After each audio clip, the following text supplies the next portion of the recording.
2023. You do what you got to do. You're a humiliation cuck. I love it. Okay.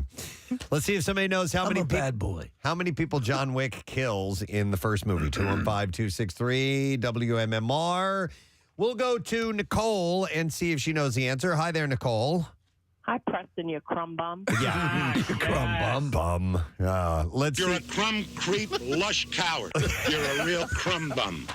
Get away from me, you crumb. You crumb. Hi, I'm Frank Rizzo. I'd like to introduce you to the new crumb cake. All right, Nicole, how many people does John Wick kill? 77. 77. Hang on, Nicole. We're going to give you a family 4-pack of tickets to the 2023 Philadelphia Auto Show, January 28th through February 5th at the PA Convention Center. Over 30 indoor vehicles in motion at Camp Cheap, E-Track, and for the first time ever, the Ram Track. Experience the ride, and tickets are available at PhillyAutoShow.com. I love the Wick movie series. Though I'm we have the next one coming up, the fourth in the series. Yeah. And I want to see them end it then, because the more you go, the more the potential to have a stinker in the lot occurs. And this has been such a great ride. Yep. I agree. Ellen DeGeneres posted an unbelievable video of water rushing by her home in Montecito, California on Monday, where a California storm has caused serious flooding. Residents in the town, including Prince Harry, Meghan Markle, Oprah Winfrey, are under mandatory orders to evacuate. Excuse me. DeGeneres relayed that her house is on higher ground, so she's been advised to shelter in place. In the video shared, she said that the nearby creek normally never flows, ever, but the water is probably about 9 feet high, she said.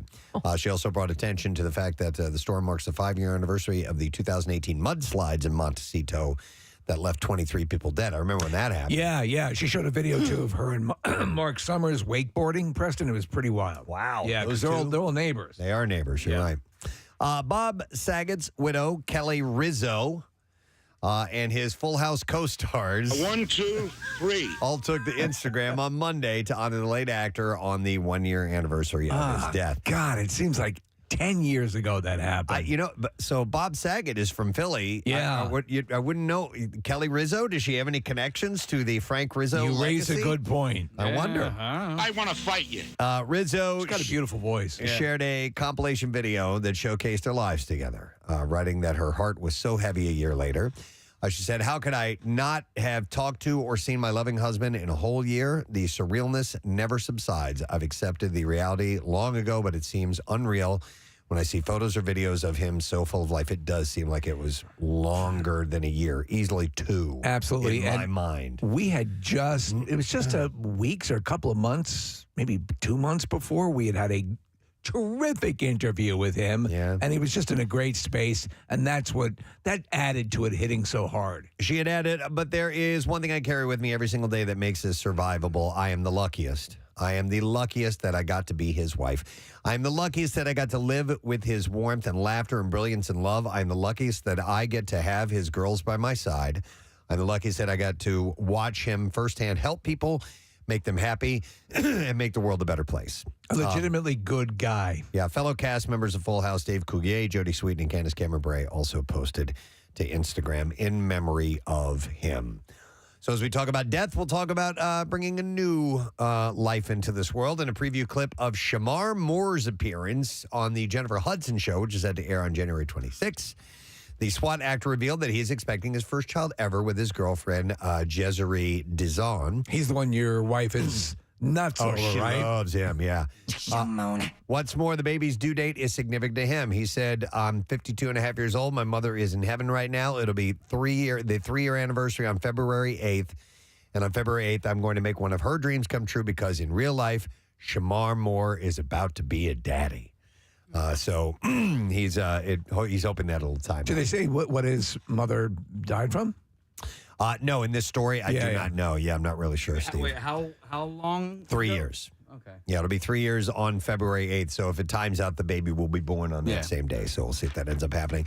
There's another baby story. According to Entertainment Tonight, Claire Danes and her husband Hugh Dancy are expecting their third child. I like Hugh Dancy. I do too. The pair currently share 2 children together, 10-year-old Cyrus and 4-year-old Rowan. A couple of cool names. The My So-Called Life star is nominated for a Golden Globe for Best Performance by an Actress in a Supporting Role in a Limited Series for her role in Fleischman is in Trouble. So she may be debuting her baby bump at the red carpet tonight. What was it was just on the movie she did with the drug rap. They get put into a jail. God, I just Broke Down Palaces? That's it. Yeah, Hey, I win. yeah. A very good movie. I forgot how good that was. I never saw that one. Yeah. Okay.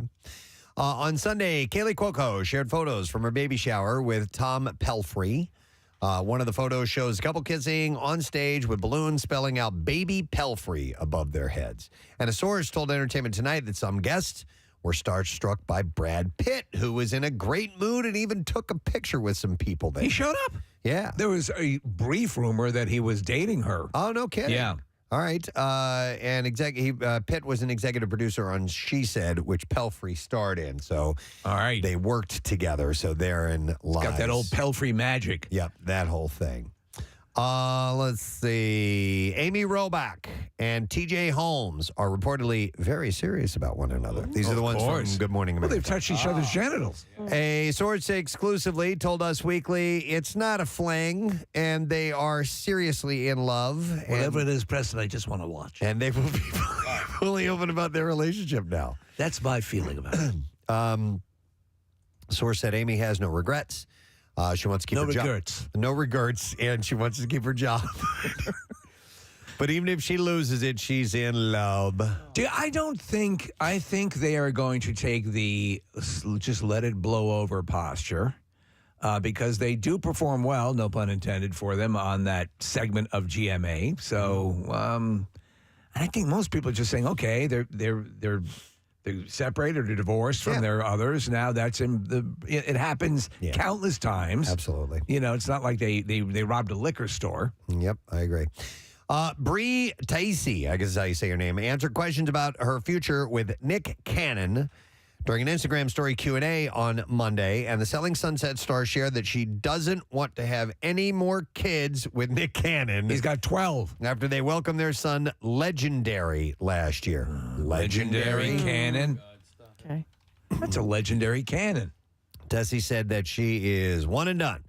As for her relationship with the Wild and Out star, she said she never wanted to get married and that she only dreamed of traveling the world. Liar, whore, and you know it. Wow.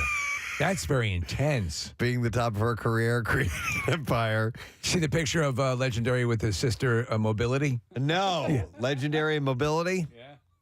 Yeah. Mobility Cannon. Yeah, Mobility Cannon. She said, in creating generational wealth and living life to the fullest. Because she loves most, with the people she loves. Liar, whore, liar, whore. Yeah, by the way. Liar, whore, and you know it. Dude, I was on the plane on Friday flying out to St. Louis. Right. Sitting with strangers. And that clip popped into my head. Liar, whore, and you know it. And I couldn't stop laughing. No. Yes. You just start laughing in the middle out of nowhere. All by You myself. seem like a crazy man. Is that from A Boy's Life? I don't know. I don't know. I just know it's liar, whore, and you It know might it. You know he plays that super wound up guy, Cracked Yep. me right? up. Yeah. So Liar, whore. I put my headphones on and pretended like I was listening to something funny. It For a is, while. Steve. Yeah, liar, All whore, right. liar, Okay, whore. yeah. Just Liar, whore, and you know it. That's when the whores come in. All right, moving on. Dan Benson is getting candid about an X-rated change to his career. The 35-year-old who played Zeke on Disney Channel's Wizards of Waverly Place. Were you familiar with this dude? Oh, yeah. Well, I don't know. I got to see this, but I know that show. So I remember Wizards of Waverly Place. Yeah, we Yeah. watched that quite a bit. But he is now an OnlyFans star. He explained in a new TikTok what led him to work in the adult entertainment industry. He said, basically, when I was on the show, Wizards of Waverly Place, I would get messages from people all the time, some of those being women that I found incredibly attractive. Turns out, messaging those women who turned out not to be who they said they were, was not the best idea because I would send nude photos to them, and they would take those nude photos and then post them onto online websites. Dan recalled that eventually his photos and videos were all over the web, Calling experience pretty traumatic. He noted that he tried to get the footage completely off the internet. He said, obviously, I did not want them out there. But as you can imagine, that was a pretty difficult task. I ended up almost losing my job later in life because that after I kind of, because of that, I kind of retired from acting. And then he went on to share the situation had a very big negative impact on his life. He eventually chose to run with it, though. He said, I decided to stop fighting against it and instead go the other direction and completely lean into it. And I built up a page instead of letting these people sell my privacy. So I started that adventure last year. As for how his career changes treated him, Dan noted that his positive experiences from the new journey, and they are good. He said, I've been having a tremendous amount of fun. I've met a lot of really great people in the adult entertainment industry, and it's changed my life for the better. Well, there you go. Who else do we talk about recently who is in that realm of the Maitland Ward. Yeah, her, and there was we another actually one. talked to her. Yeah, but I guess this is the thing, you can make a crap load of money on the OnlyFans stuff. Well, yeah, and if your acting career is going nowhere, right, and you want to, find a means to make money using your appearance, that's an option, and you never know, you might make it big. We're all holding it in the queue just in case, You never know. We don't know. I love this story. So Jennifer Lawrence was asked by W Magazine in an interview published Monday if she'd ever been starstruck. And in response, Lawrence admitted that she was very excited to meet Ariana Grande, but also admitted there's one celebrity who would knock me over, she said, with excitement if they met. She said, to me, the biggest celebrity in the world are like Pete Davidson. What? Or when Ariana Grande was in my last film, Don't Look Up, I was photographed with her, and I fully look like a radio contest winner. I would be starstruck. She said, this is the one. She says, I would be starstruck if I saw Jessica Simpson. She said, that would knock me over. So she cracks me up, man. She's a massive Kardashian fan. Yep, she's into reality television. She loves these shows. And I think it's kind of cute. Yes, that she's into this because she's A-list. Yeah, she's an A-lister. Yeah, Academy Award winner. Yeah. So she didn't elaborate on her love for the singer and shoe mogul, but she has always been vocal about how she's a reality TV addict, and no one reigned more supreme in the genre than Simpson in the early 2000s. So Jessica Simpson's fashion money came from shoes and pocketbooks and handbags. Yeah, handbags. That's how it started. That's how it started. It's everything now. Billionaire, right? Is she near that level? I mean, she's up there. I just think her line now is like everything. It's not, but it did start, I think, with shoes. Yeah, like so a billion. She's doing great. Yeah, and Count Jennifer Lawrence is a huge fan of that.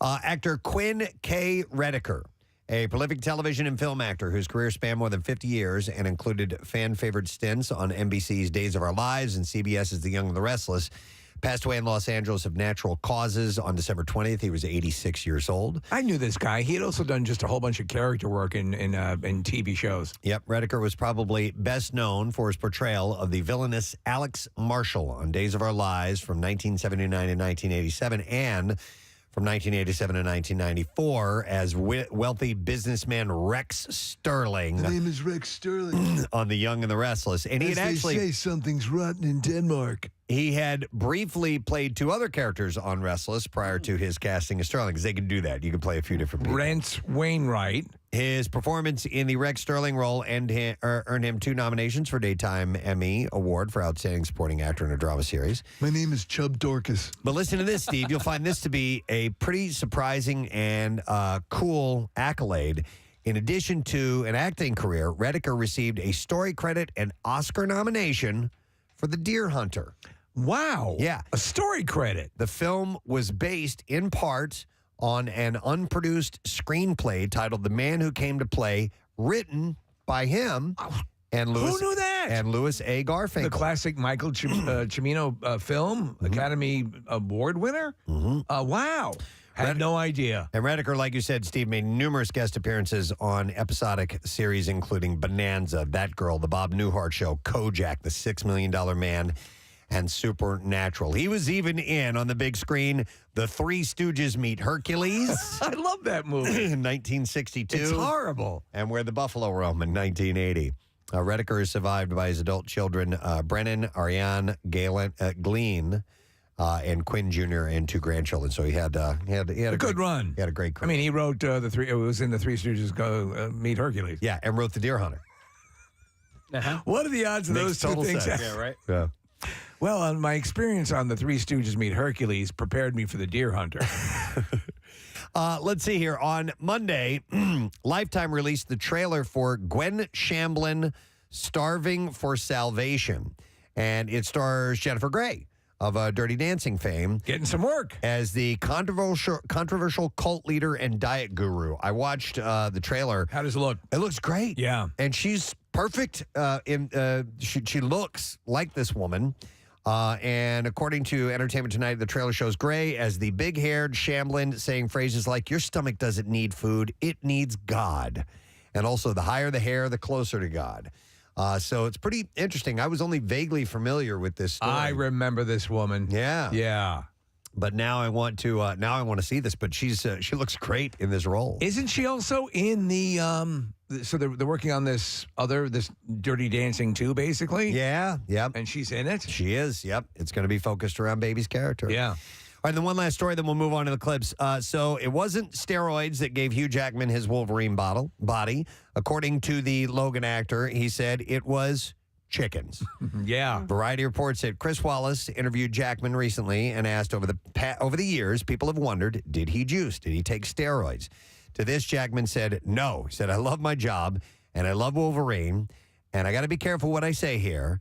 But I had been told anecdotally what the side effects of that are, taking steroids, he means. And I was like, I don't love it that much. So, no, I just did it the old school way. And he said, and I'll tell you, I've eaten more chickens. He said, I am so sorry to all the vegans and vegetarians and to the chickens of the world. He said, literally, the karma is not good for me. If the deity has anything related to chickens, I am in trouble. But apparently that's what he Did someone call me? Rolando. That's what he stuck with, was mainly eating loads and loads and loads of chickens. Regis. Thank you. Regis. Yeah. Regis the chicken. Okay. Delightful. He got very cut up, especially for that the Wolverine movie. Yes. Insanely so. And I over the course of 3 days, he was talking about he had maybe like 5 almonds and steam, and just it was on the verge of passing out. All right, we're ready to roll some clips now, so let's do that. RuPaul's Drag Race is back for its 15th season with 16 new queens competing for the crown. And here, Queen RuPaul talks about coming this far in his career. I've been very, very fortunate because in show business, as you well know, nothing's guaranteed. You know, if you get to return to a job another day or a day after that, you're doing great. Your balls are showing. RuPaul's Drag Race season 15 is out now on Hulu. To that point, that's never happened. For RuPaul and some of the outfits, I don't know where things are going, but it's unbelievable. It's like a magic trick. RuPaul's a pro. Yeah. Next clip. Seven Faces of Jane. In the Seven Faces of Jane, I should say, Jane sheds her mundane life to experience romance, comedy, tragedy, and existential crises on a surreal road trip. And in this clip, director Julian Acosta talks about the unique way in which this film was created. He wanted to make this film with this exquisite corpse idea. So we'd each make our own segment of the film, and not knowing what the other directors were doing. What? Seven Faces of Jane comes out this Friday, and you will be able to see that in theaters. And that is the end of my report for today. So one of the segments is directed by Ken Jeong? Okay, so I get it now. So there's separate segments, separate everything. Okay. All right. All right now. All right, so just to mention that today is Tattoo Tuesday, so if you are interested in winning a free Preston and Steve tattoo, I urge you to text the word tattoo to 39333 because somebody's walking away with a $350 gift certificate for Floating World Tattoo and Piercing today. You want to check out their artwork, you can go to floatingworldtattoos.com or just do a quick search on Instagram to be able to see all that stuff. They're at 1729 South Street. We'll take a break. We'll be back in a moment. Stay with us. Preston and Steve on 93.3 WMMR. After 10 years together, sources tell ET that Jay Cutler is on the celeb dating app called Raya. This just in, Jay Cutler's on the dating app Soraya. Psoriasis. Raya. No.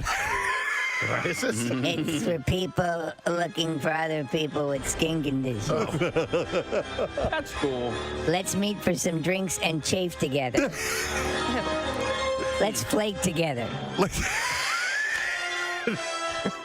Yeah. And then I am on a site for people with vitiligo. Oh, let's flake together. No, I think it's like one that you have to be accepted into. Raya. Is it one of these where you need like some you sort have of to be somebody? Yeah, like She's notoriety. right. Okay. Yes, in fact, it is the celebrity notoriety. Raya. I don't know. I don't even know if that's how you pronounce it. Maybe it's Raya, Raya. But Who really cares? His profile on Raya says, let's see here. He's here just for friends. Yeah, right. Yeah, whatever, man. Friends will touch your genitals. You can diddle. Yeah. Who gets to decide whether or not you're a celebrity worthy enough to be on this website? I think they have actually a vetting committee. Yeah. Really? Yeah, I believe that's the way it goes. And they will determine. Think of it as there's like a Steve Rubel standing in front of Studio 54, and they decide whether you're appropriate for this website. So, well, listen, in honor of, was it International Geek Day? Or? It's just Geek Pride Day. Geek Pride Day. Yeah. I'd been working on an impression. You guys want to hear it? So, Steve, you do your Batman impression, but you have that... processor. You have the processor. Okay. I don't have a processor. Are we supposed to guess what this impression is? No, it's Batman. It's Batman. Okay, go ahead. All right, you ready? Okay, yeah. Please keep that kryptonite away from me. Is that a line he says in the movie? No, please keep that kryptonite away from me. You sound like Cookie Monster. Yeah. Oh. It sounds like it hurts when you do that. No. Please keep that cookies away from me. Because it's a Superman impression? Thank you so much. I appreciate that. I've been working on it. It's really good. It's really good. I got it. So it's a Superman impression. I was confused why the whole kryptonite thing. It's a terrible joke that I heard with Chuck over the weekend. You say this is Batman, but you obviously say Superman line, and then somebody says, that's Superman. And then you go, thank you so much. I appreciate that. Like, that's Superman. I told Chuck, I said, dude, I'm going to hang myself out to dry next week. Yeah. But you did it, man. You took the bullet. Are we on air? Yeah, we are. I think we're still on there. In fact, Bill's coming down the hallway with an award for Casey. That was great. That was amazing. That's an immediate A+. That's like my joke. Good morning, Cincinnati. He knows funny. Yeah. Wow. Please keep that kryptonite.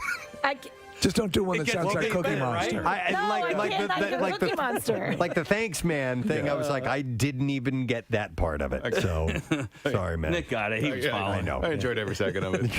And Bill's has that award in his hands. Yep. By the way, somebody said we should make Bad Dad Joke Cookie Monster a character. Thanks, man. So you have to do all the dad jokes. What was the last one I just did off air? The thing is that it was not attempting a Cookie Monster, wasn't. but that became your default. Take kryptonite away from me. Tell me, do you like cookies? Me too. Me too. Tonight, when you go back home, turn off the cookie light. Tell me, do you like to eat cookies? Me too. Did you know that Mortal Kombat was it from Finland? No. What was the joke? I forget. It's something like, my mother was born in Iceland and my father was born in Cuba. That makes me an ice cube. Mortal Kombat was based off of a Scandinavian song. It was a Finnish hymn. You get it? Finish him. All right, I like Bad Dad Joke Cookie Monster. Oh, man. It's a thing now, Kat. Yeah. Kathy! Wow. Oh, God. Anything to make you cringe, Kath. Anything. Pizza Hut seems to be trying to bring in new customers by reviving old menu items, and the latest is what they call the Edge. part of the chain's nostalgia campaign. My name is Bono, and I'd like to introduce a new pizza sensation to you. It's called The Edge. Some people say this is a revolutionary pizza, but it's not. It's a pizza that's been here before, probably in your own big fat belly. Remember what we say here, avoid the noid. That's Domino's. This is Pizza Hut. All right, so it's called The Edge, and It's called The Edge. Pizza Hut considers The Edge. It was first introduced in 1997, and they call The Edge a tavern-style pizza. Oh, yeah. It's cut into 16 squares and comes in a cracker-thin crust. I remember this. Geometrically perfect and a taste sensation that'll rock your world. And it will be available at participating Pizza Hut locations. Order now and receive a mid-sized Coke. Mid-size. It'll be available at participating locations nationwide for about $13. So I did Pizza Hut just not that actually that long ago. It was probably during Lent, and I did it because we had been talking about it. I'm like, I haven't. You're a man of faith. Well, I hadn't had a Pizza Hut pizza in a long time, so I ended up getting a regular pizza, and then I got the stuffed crust pizza. And I know that you guys are all out on stuffed crust. I thought the stuffed crust was. You're a filthy animal. I know, but I thought it was markedly better. I'm not out on stuffed crust, but I just don't order it. You know what I mean? Too much. I know, and I Why don't they just take a fire hose and spray cheese on you as you come in? Right. So this pizza, looking at it, I'm glad thin crust has kind of made its way around the country because I grew up in St. Louis. This pizza called the Emos. You guys know I've talked about it for years. That's what it is. It's just thin crust your pizza. version of The Edge. It's cut in squares. That's the way they've always cut it, and it's been since I was a baby. Essentially that I've had that. So Suckling at your mother's teeth. I prefer this type of pizza. I'm glad that it's made its way around. And so I don't actually ever remember this as a menu item. So I don't you remember guys, this from Pizza Hut either. Steve. I do. I remember Domino's. You do? I do remember this, yeah, and I remember it because of like the way that they were able to cram as much pizza on as thin a crust as possible and get it all the way to the edge. Hence the name. Well, this was kind of like you said, 97, right? Yeah. So like that was past at least my Pizza Hut days. I think the last time I had Pizza Hut, I was in like middle school. You were not in college or ordering pizza? Was the time at downtown Julie Brown. Wubba, wubba, wubba. No, Nick, you know. Wubba wubba was the battle cry as they took to the pizzas. And the ovens flamed with the fires of edginess. Wubba, wubba. So Nick, we had like the famous like pizza restaurant that we would go to in Westchester. What famous pizza restaurant was it? Mores, I think it was called. That's a mores. It's love. We had Oips.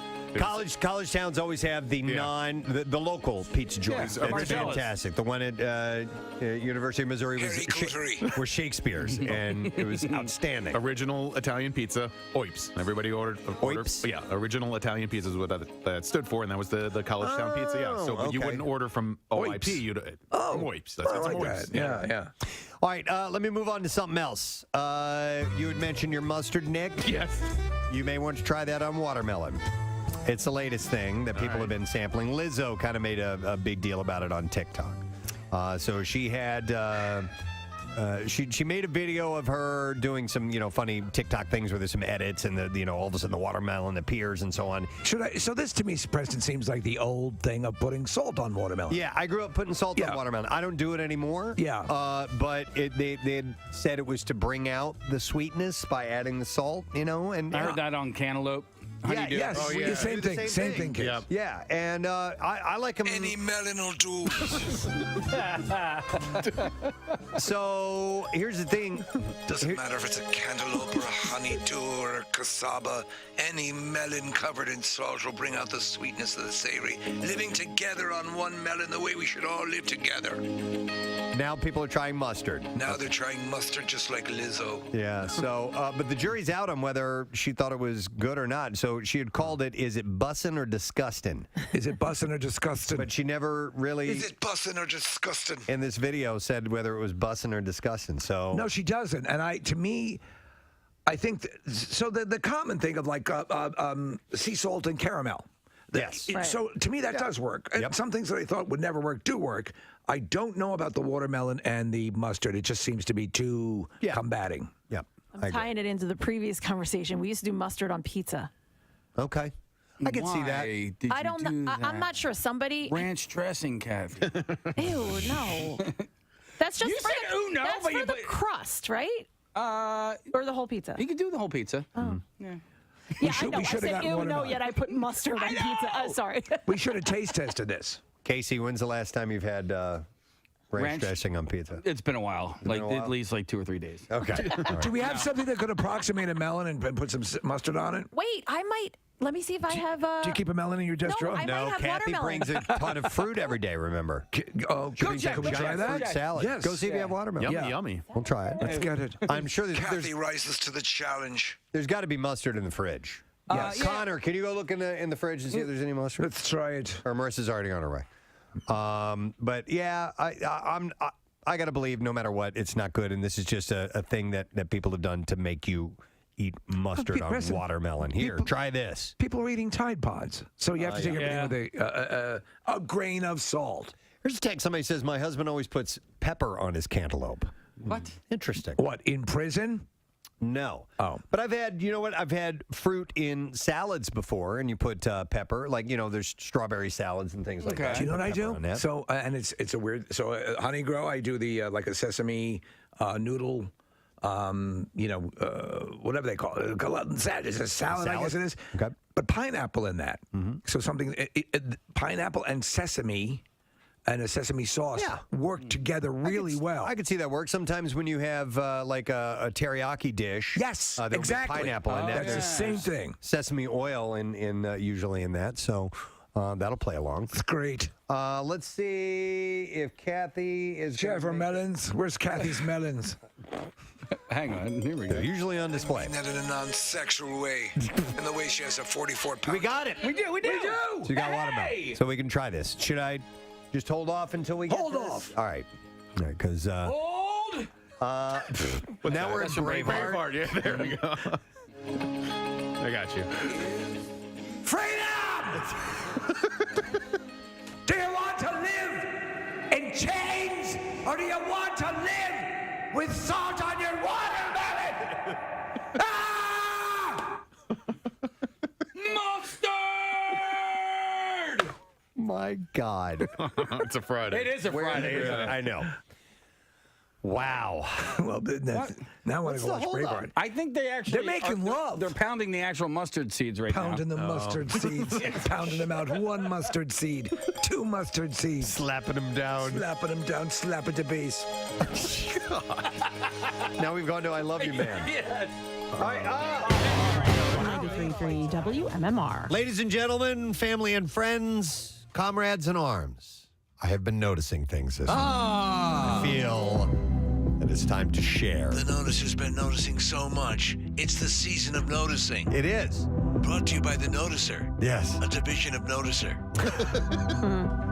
Your noticing has been noted.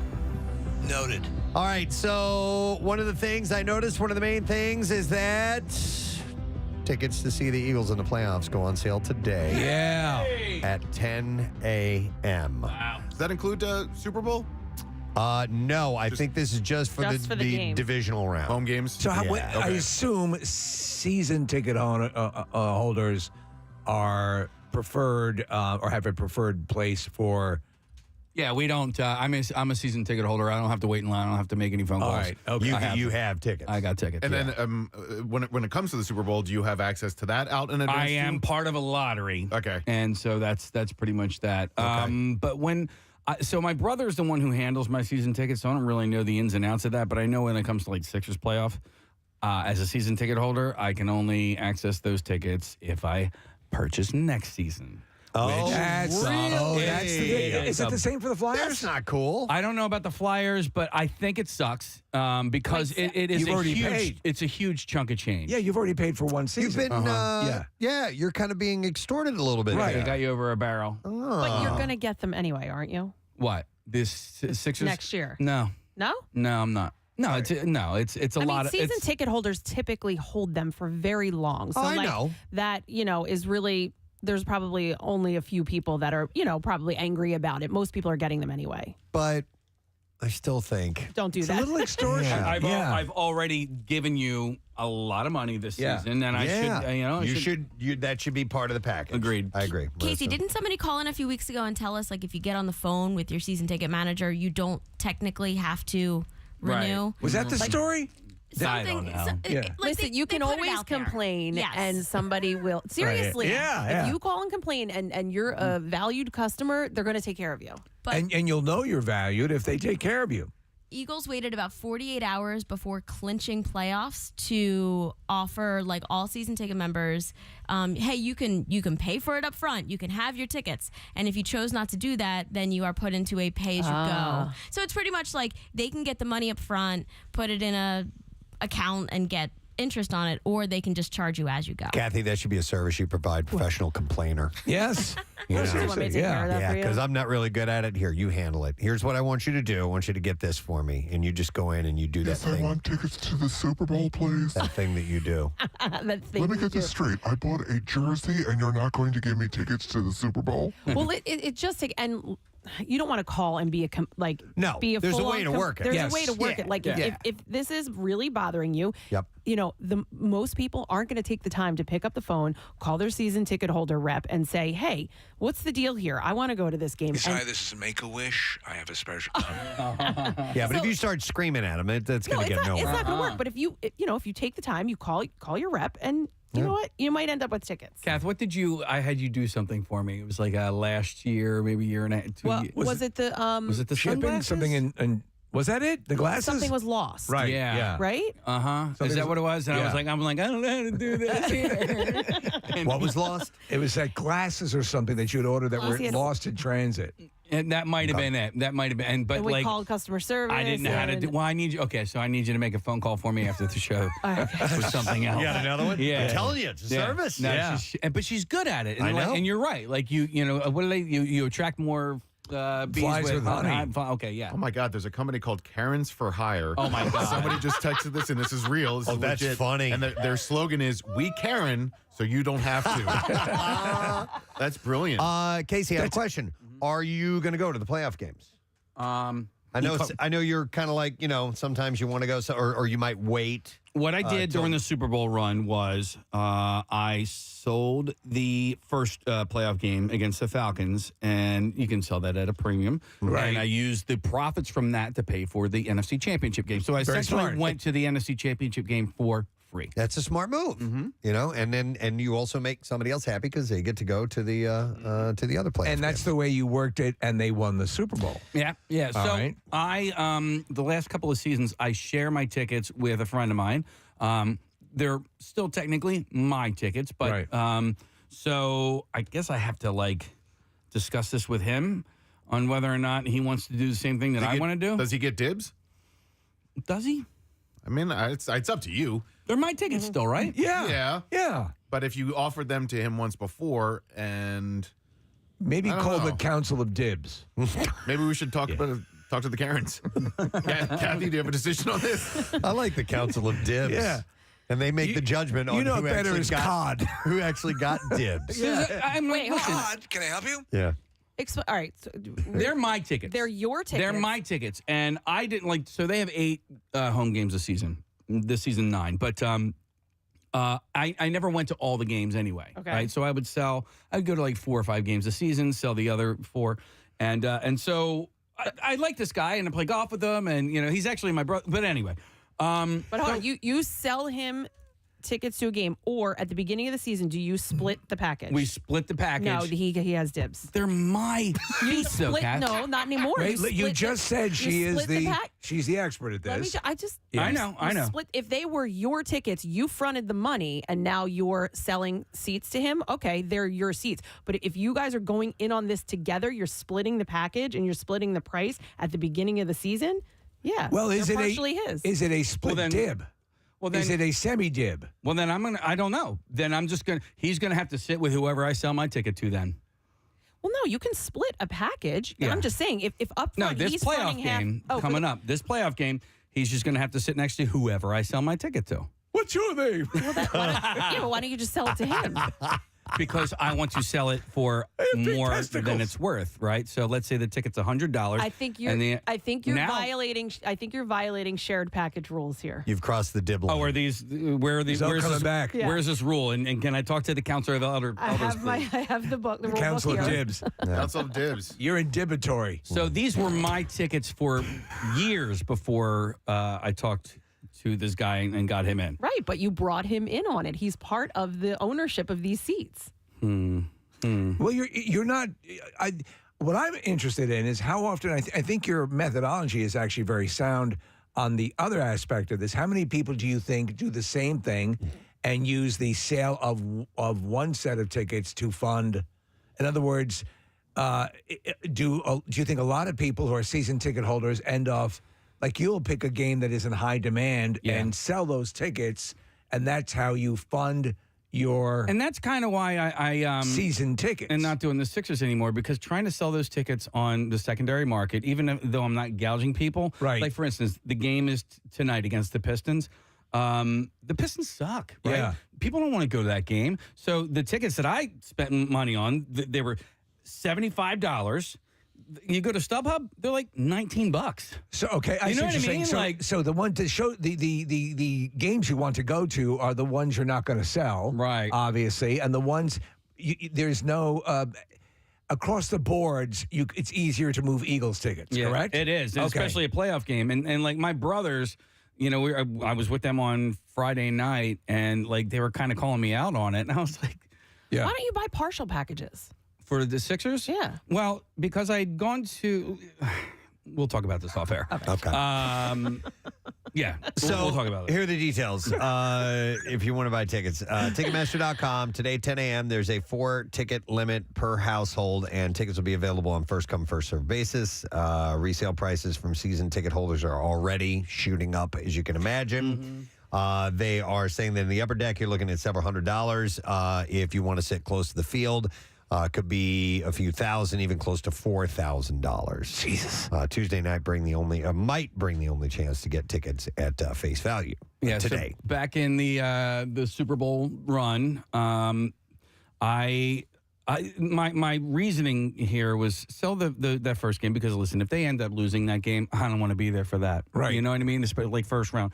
I can suffer a loss in the NFC Championship game, but not in the divisional round. Not when you have home field advantage and you had like a season like we had. Like a first round loss is just a punch in the balls. So I didn't want to, So and that's how I feel about this one. And so, Kath, if you're saying that that's his ticket and my ticket is my ticket, then I'm just going to have to sell my ticket, and he's going to have to sit next to. I mean, okay, but I think that you guys need to have some like clear rules in the beginning of the season. Like you need to come up with you need to make the decision together. Either you're selling the tickets or you're keeping the tickets. Are you going to the game together, or are you selling to him, or are you going to sell both of them? There's a lot that happens, between like, if there's an 8-game season, and I think we did a pretty good job. Like we were like, okay, we're going to go to 4 games together, me and him together, and then I get 2 games and he gets 2 games. I've also given him like the better games. Like he got all the night games because I don't, I get up you can't go there. Yeah. So like he got all the like the primetime night games, Cowboys, Viking, you know what I mean? And I went to like the rainy-ass Jaguars game this season. There was another So game. a question besides all that. Yeah. So you bought these tickets initially. You brought him in on the deal. You had owned the seat license, I guess, per se. Yeah, and he is now a partner. But does that hold any special privileges, the fact that Casey brought him in? Is there any, does that give him a dib in any way, shape, or form? What do you think, Kathy? On what? The fact that he's the guy who had the seats and brought him in, even though they are equal partners, does Casey have just a smidge of seniority because... I have 51% ownership. Are you saying he has... I think he's got a little bit. An extra dab of dib? An extra dab of dib. Yeah. It'll do you. Well, I mean, Yabba dabba do ya? In the end, it would be In your Dubai. it would be your decision on whether or not you re-up for the following year. So I think that's your... And so and I also like he doesn't automatically have dibs on next season's tickets. So if he doesn't do what I want to do, then you're out. You can't come. Then you don't have season tickets next year. I don't think you're going to find another partner. I don't think I need another partner. After this conversation. Casey used the nya clause. So I submit to the court. Yeah. I have a broad question, Casey. Do you like going to playoff games? Because I can't take it anymore. The NFC Championship Eagles game games, against the Vikings was the greatest football experience of my entire life. Okay. And like, so yes. Yeah. I'm happy for you because I like this time of year, Eagles games just hold zero appeal to me to go to them. And watching it at home with my couch and my blanket, I love it. That's great too. Even the NFC Championship game where we beat me and my whoopee. When we beat the Falcons to go into the Super Bowl back in 2004, that was amazing, and it was freezing cold, but it didn't matter. It was awesome. All right, so today they go on sale, 10 a.m. All right, good luck to Ticketmaster. you. All right, so I did notice some other things that kind of tie into that because it has to do with money. Dovetails, right, Noticer? It does. It has to do with money and tickets. The Mega Millions lottery is tonight. Yes. Bought my ticket yesterday from Mrs. Cho downstairs, ready to go. Have we been on a run of high-value lottery prizes? Yes, because the Powerball got hot a few weeks ago as well. This is like $1.5 billion. Wow. It may be more than that because this story that I have here was from yesterday. So, The numbers are 5, 11. That's not a number. Well, I'm hearing something in my earpiece. Yeah. There's no 11. So I have a cautionary tale for you. So the famous and still anonymous winner, I'm sorry, it's not 1.4 billion Mega Millions. This was from the last largest, the big lottery. It eventually hit one. Nick, can you look up and see what it? Go to dib.com. It's at now. Mega Millions. I'm off on that number. There was someone who won the 1.4 billion Mega Millions lottery, and they were from South Carolina. Sure, 1.1 billion. Yeah. So they recently came forward out of their silence. They haven't revealed who they are, but to deliver a testimony against New York lottery lawyer Jason J. Kurland, and explains how he stole $83 million from her in his scheme. So this is a guy that specializes in lottery. Helping out lottery winners. You knew it. What to do with their money. You would hope not, but... Well, there's immediately there would be this predatory class of advisor, like lawyer advisor, financial advisor that would take advantage of people like this. Yeah, but I mean, it's so high profile. I know. That you'd be an idiot, and he is because he got busted. Yeah. Uh-huh. Anyway, it's 1.1 billion, the next estimated jackpot. It's like the United States Department of Justice announced that the jury found Kurland guilty of defrauding his own lottery winner clients of more than $100 million.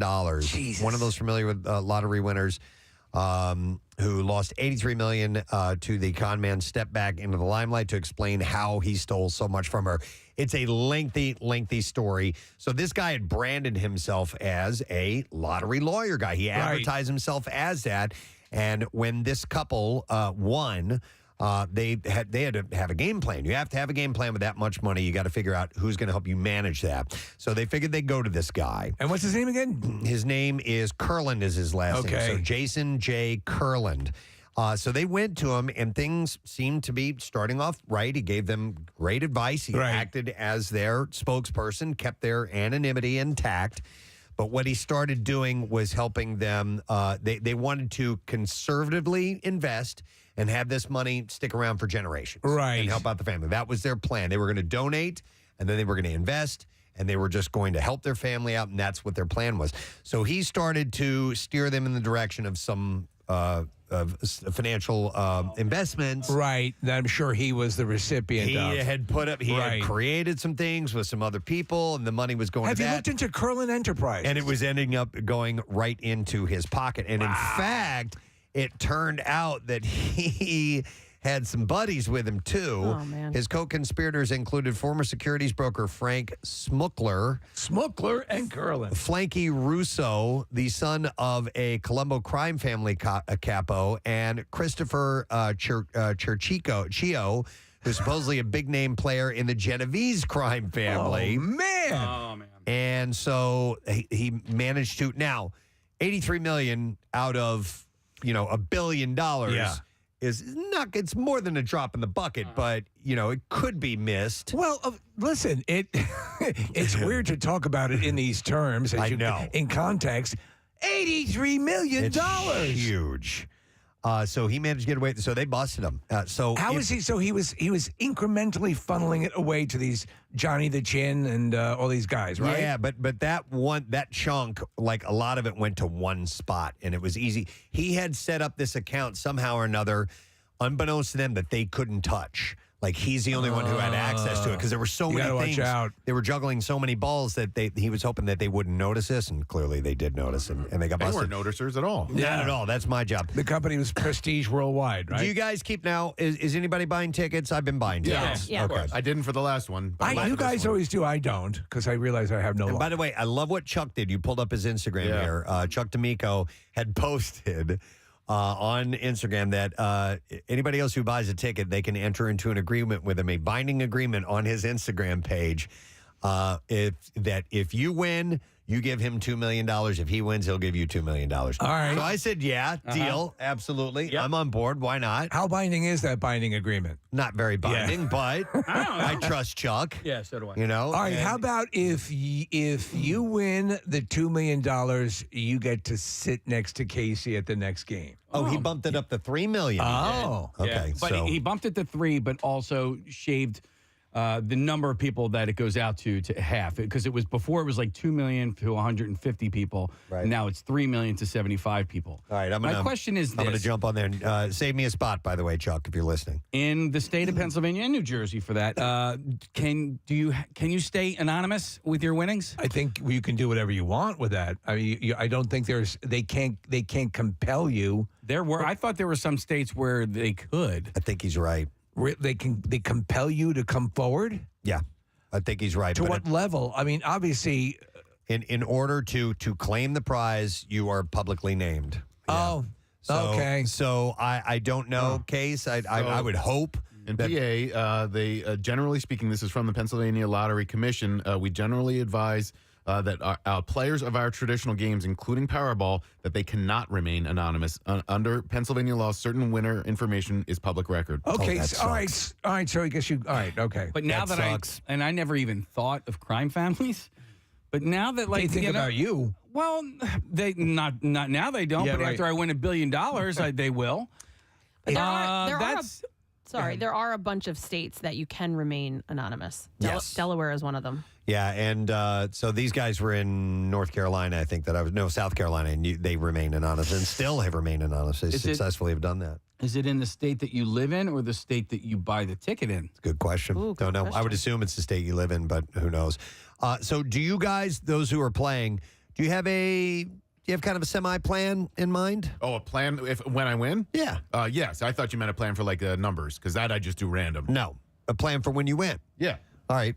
You have a guy? I got a guy. Okay. And he's got a guy. All right. And I'm going to move to Delaware. It's Tony two Or New times. Jersey. Nick or New Jersey. Or New Jersey, yeah. But yeah, I mean, I'm on the notion that you don't just go sit on a beach for the rest of your life. You got to work. You got to have something, So not me. Not me. I'm playing golf forever. I would take a good 2 or 3 years off and catch up on sleep. But yeah, I think you have to come up with something to do with your time. I'd buy a golf course. Yes. There you go. Well, yeah, but yes. see, You and Ron Jaworski. I wouldn't run it. I'd just buy it. Yeah, but you'd probably be out there every day. You'd be doing something. You'd be active. Maybe. Yeah.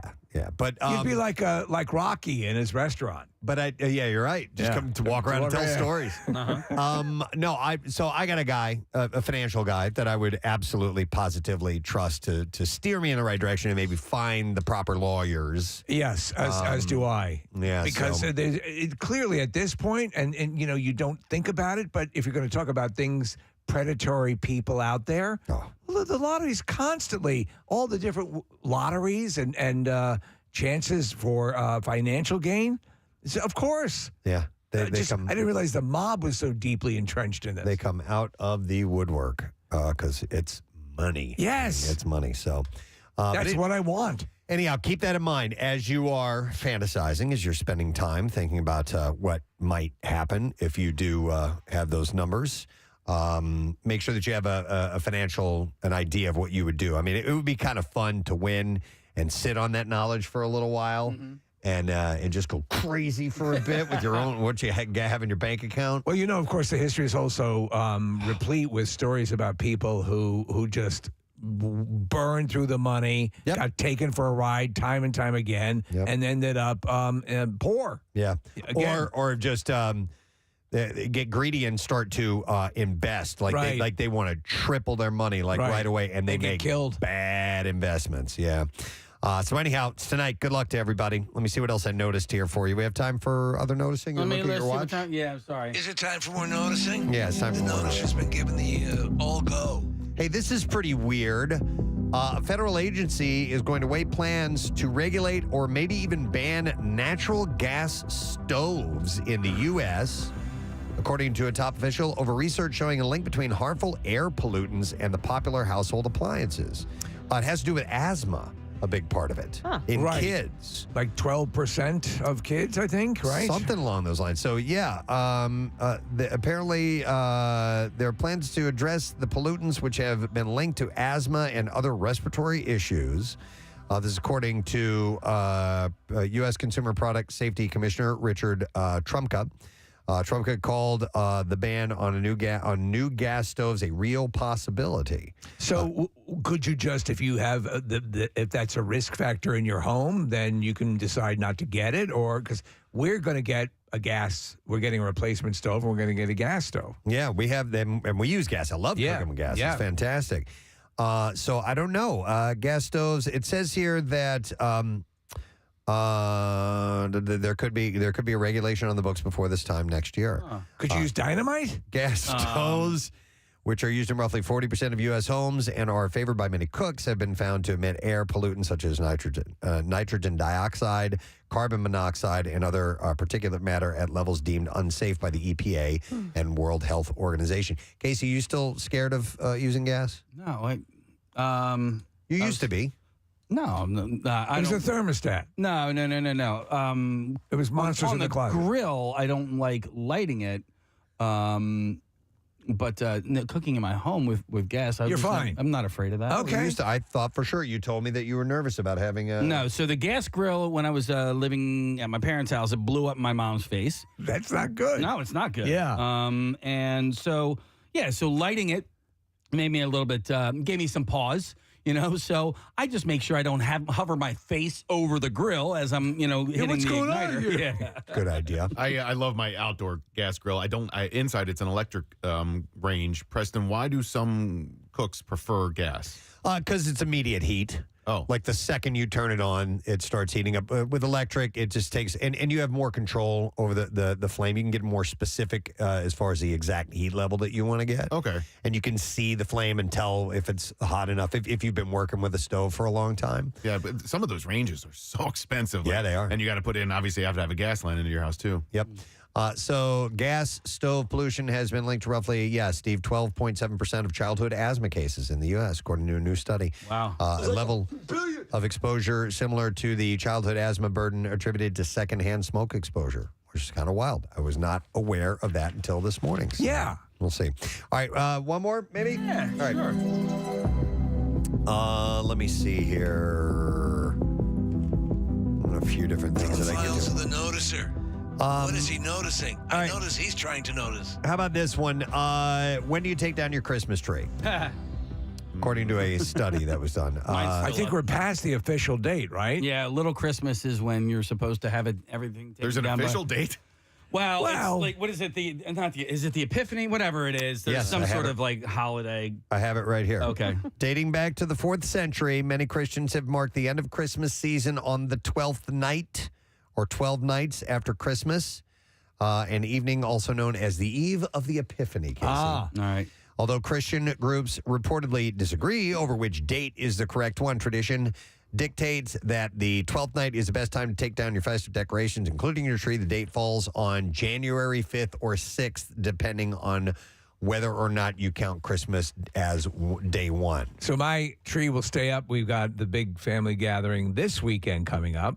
And then it'll probably stay up about another week after that, and then I'll take it down. I had, Steve, I was at my kid's school yesterday, and I was walking out of the building, and I could see over to the rectory where the priests live. Yeah. And their Christmas tree was still up. I was like, oh, thank God. If their tree's up, then why not? Yeah. Yeah, we took all our stuff down last weekend, which I was so glad to get it done. I like it. Like, good for you. That's the problem. Like, that's, I think, why people wait a little bit is because like, I looked at my tree. I was like, oh, it's so nice. And it's not because it's a royal pain in the ass to put all that stuff away? No, I put everything else away but the Christmas tree, and I left that up, and then I just took that down yesterday. Especially this time of year when it gets so drab and gray and bleak. Like, that's just a little bit of something prettiness in the house. And so, Steve, I think we're probably same. You guys know I kept it up for like a year when you. Yeah, because you love it so much. No, that was just laziness. I would like to attribute it to love, but no. I think we'll probably do the same timeline as you, like next weekend. Yeah. And then I have outdoor decorations. How long for those? So everything won't be completely away until the end of the month. Yeah, that's fair. Yeah. I almost feel like maybe I should get like the as far as the outdoor lights are concerned, because I love the way they look as well. Get the type of outdoor lights that change color. So that I could have them for each season. It's Valentine's Day. Everything's red. It's actually nice. So we'll have white lights out, and then you can use those year round, accent lights and things like that. Yeah. Steve, your lights that shine up, do you keep those out all year round? You're talking about my floodlights? Yeah. No, that they change color, right? Don't you change it for Halloween and then Christmas? Yes, that I do. Yeah. Because you could just do them. I white just make them white. Yeah. But that's just a couple of them. I have a lot of lights outside. Yeah. So. Case, I did my big planters, right? I put like greens. I cut the Christmas trees I was telling you about it the other day, Preston. And I think this year I'm going to add just white lights to it. So it looks wintry, but nice, not Christmassy, right? And it looks cool. If there's any snow, it's awesome. Yeah. There were some trees in our neighborhood that were out at the curb on the 26th. And like, to me, like, whatever, to each their own, but that's so immediate that like they get past Christmas and then it's all down and then the dead trees outside. Who can't wait, Nick, to get all that stuff down immediately. Kathy, I am that person. I want that crap out of here. I want it gone.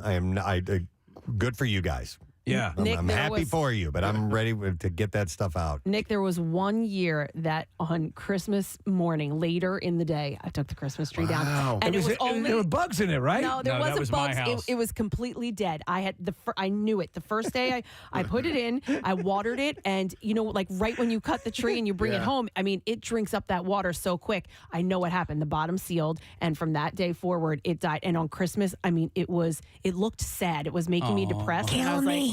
I'm getting rid of it. Kill me. Steve, it was me. We had aphids in our tree. And that's it. Yes. Well, we didn't know. The thing about aphids is they are benign insects. They only hang on the tree. They don't infest your house or anything like that. So, but when they die, they just drop. And that's how we even knew that we had aphids. We had no idea. So we have never had a real tree since. Let me ask you guys this question for real tree owners. Because we always did this growing up. We would crush up anacin, aspirin, and put that in the water in the base of the tree. Did you guys do that too? We did. I It's don't know valid. if it was it effective? I don't know. That's what I've heard. But now that you same. can get these, it's probably all just a scam. But like this sort of tree food. Yeah. It's a liquid. You pour it into like a gallon of water or whatever. Yeah, it's It's like probably ground anacin. Plant food when you buy a new flower. Flowers. Fresh flowers. My tree last year, though, was beautiful, and I made sure that I watered it, and it stayed, like I didn't put anything in it, and just the water, it was fine. I could have kept it in my house for another month if I wanted to. Apparently it says here in this particular story, the Epiphany, also known as Three Kings Day, marks the day that the three wise men visited baby Jesus. And you should really take down your Christmas tree when it's the most convenient time for you and your family, whether that's the day after Christmas, New Year's Eve, or you prefer decorating your tree all year long, according to this. It's funny because they say, historically, they say Jesus was more than likely born in around May. Yeah. Yeah. It's just it's a random, but you go with it. We have had a Halloween decoration in our house for, over a year because we put it up before Halloween last year. And we always left it up because it's a giant Grim Reaper. So after Halloween, it then became like the ghost of Christmas future. Yeah. And so we put a little Christmas hat on him, but he's been sitting there in our foyer. I've had a zombie coming out of the ground on my in my whole display. It stays year round, and so it's there for the Christmas display. It's there for the Halloween display, and it just gets lit up with. So there's a very austere red light for Halloween, and then there's sort of a decorative green light. It's beautiful. And why do you keep it there? Just because you Just want to? one that transcends the entire year. Okay, I thought what you were going to say, which is what happens to me, is I pack everything up. I get it all organized. It's in bins. It's in the basement. It's stacked up. It's great, all tucked away in the corner. And then I find one Christmas decoration that I forgot to put in there. And I'm like, and it's every year, every holiday. I will scour the house, make sure I have everything. No, I found a snowman in the bathroom. God damn it. Then you got to drag all that crap back out and find out where that goes. You know what? It lives on top of the bin. We bought decorations last year that we were supposed to go out this year, and like, where did we put them? And then, just now as we're starting to pack some stuff up, we find it. It's like after the fact. It's always the case, but we have a lot of stuff. That's the risk you run. Yesterday, I had a Christmas present delivered. Oh, what? I ordered it. I mean, I would say I ordered it probably 2-3 weeks before Christmas. It came, and I forgot about it. I forgot that I had ordered it, and I'm like, what did I get from Macy's? And I opened it up. I'm like, oh, okay. Very cool. Who was it for? It was for Jace. Santa was drunk. That's a little bonus for him. Santa came back. All right, so put your Christmas stuff away. Go ahead, you can do that now. And there you go. That's all the noticing. I'm saying put your Christmas stuff away. I'm saying you do what you want. All right, you do what you want. You leave. The noticer says you can put it away in case it says you do you. Yeah. I noticed that for the noticer. We are going to break. We're going to come back in a moment. We have some bizarre foul stories that we would love to share with you. So that's on the way. Comedian Andrew Collin is going to be joining us. And we're also going to have Steve Guttenberg. The one and only. On the program for a Lifetime movie that he's in. Stay there. We'll be back in a bit. Preston and Steve on 93.3 WMMR. Trying to be healthy, guys. Thank you, Marissa. That's I don't want to sully the taste of the tobacco. All right, so we each have a small piece of watermelon, and we have a little dollop of a mustard. Do a dollop. Is this regular yellow mustard, Marissa? All right, Wait. Don't What? do it. No, I want to do a countdown. I want to get everybody ready. Okay. Oh, we're all going to do it at the same time? Just like they do in a temple. I'm going first. I'm sorry. You guys, hang on. That way I can talk while you guys are chewing. All right. In 3. 1, 2, 3. That's disgusting. Yeah, you're not a fan? All right. That's horrible. There's nothing appealing about that at all. Not in the slightest. Well, maybe it was the mustard. Get different mustard. No. No? No. It doesn't belong on watermelon. Kathy? I do love mustard, though. I don't mind And it. I love watermelon. I think it's two separate things that I like, I but agree. I don't have the reaction that you have that it was disgusting. I think it has to be marketed as two great tastes that are horrible together. There you go. Wait, didn't your son make you like a peanut butter and tuna fish sandwich once because he knew that you liked both? No, it was Gadzooks ice cream and shrimp. They were two of his favorite things, and he said they must taste great together. I let him learn that one on his own. Oh, my God. You know what? Okay, I'm going to bring this up because I don't know when I'll have another opportunity to do so, but Stevie sent me this. Fancy boy. You sent me this article about the best brownies in Philly. Oh. And it's essentially just a list, and it's huge. There's about 50 of them. It's way too big to go through. We are in the best of times when it comes to brownies in Philadelphia. Yeah, what I didn't know was how many places are known for their brownies. And there's a lot of them. So there's Cake Life Bake Shop, Second Daughter Baking Company, Franklin Fountain, Dolce, Crust Vegan Bakery, the Frosted Fox Cake Shop. What's that, Kath? What do you love? Franklin Fountain. Yeah, but you got to make sure you're either A, ready to wait in line, or B, get there at a time where there's not a line, because it's really popular. It's fantastic. It's so good. You guys ever been? It's right on. I have not, no. It's on Market, and it's great. It's really Is it a bakery? It's like an ice cream shop, like an old-timey ice cream shop. Yeah, and so you go in and they have really good ice cream and really good dessert treats. So it's worth it. It's just not cheap, and you got to wait. Nick, a friend of mine did her wedding pictures there. Oh, yeah, I could see that. Yeah, it's cute. It's a cool spot. All right. Cookie or brownie? Cookie. Oh. Man. I used to be brownie, but I feel like now I would do a cookie. Okay. I'd do a cookie. If I saw them sitting out, I would go for a brownie anytime. Yeah? Really? Yeah. I think I might go brownie. Wow. Okay. Because I do the chocolate chip cookie is my favorite. However, a well-made brownie. Also there's a company that actually of the companies that do mail order brownies. Fairy Tale Brownies is a great company. If you've ever used them, they have their top level brownies. But yeah, that's neck and neck. Brownies are sensational. Brownie or cupcake? Brownie. Yeah, I'd go with brownie. For your cupcake? Cupcake. Okay. The thing with the brownies, though, I feel like, and I don't know if it's like as I age, my sense of taste gets even more sensitive. I don't know. But like, I feel like if it's not super well made, I can taste like the mix. Really? Instead of, See, after you get a hysterectomy, that goes away. Stop. I hate you. I remember seeing the history of brownies and why they were created. And it was, I forgot the name of the place, but it was so that people could, I think, take them to the beach or something like that. Seriously? And so the brownie has a thicker consistency than a piece of cake. Like the cake would be too crumbly and fall apart. It's more cohesive. And yeah, so there's a little more goo to it. In case if you want to have some of that. Goo. It's I need that sound clip from Billy Madison. Yeah, when he notices a kid peed his pants. The thing about a brownie for me is that the cookie is a little more pedestrian, right? Like a cookie is sort of an everyday dessert, whereas the brownie is... All right, fancy boy. Right? Yeah, I feel like a little bit of a fancy boy. You're too good for Billy. A fancy Nancy, if you will.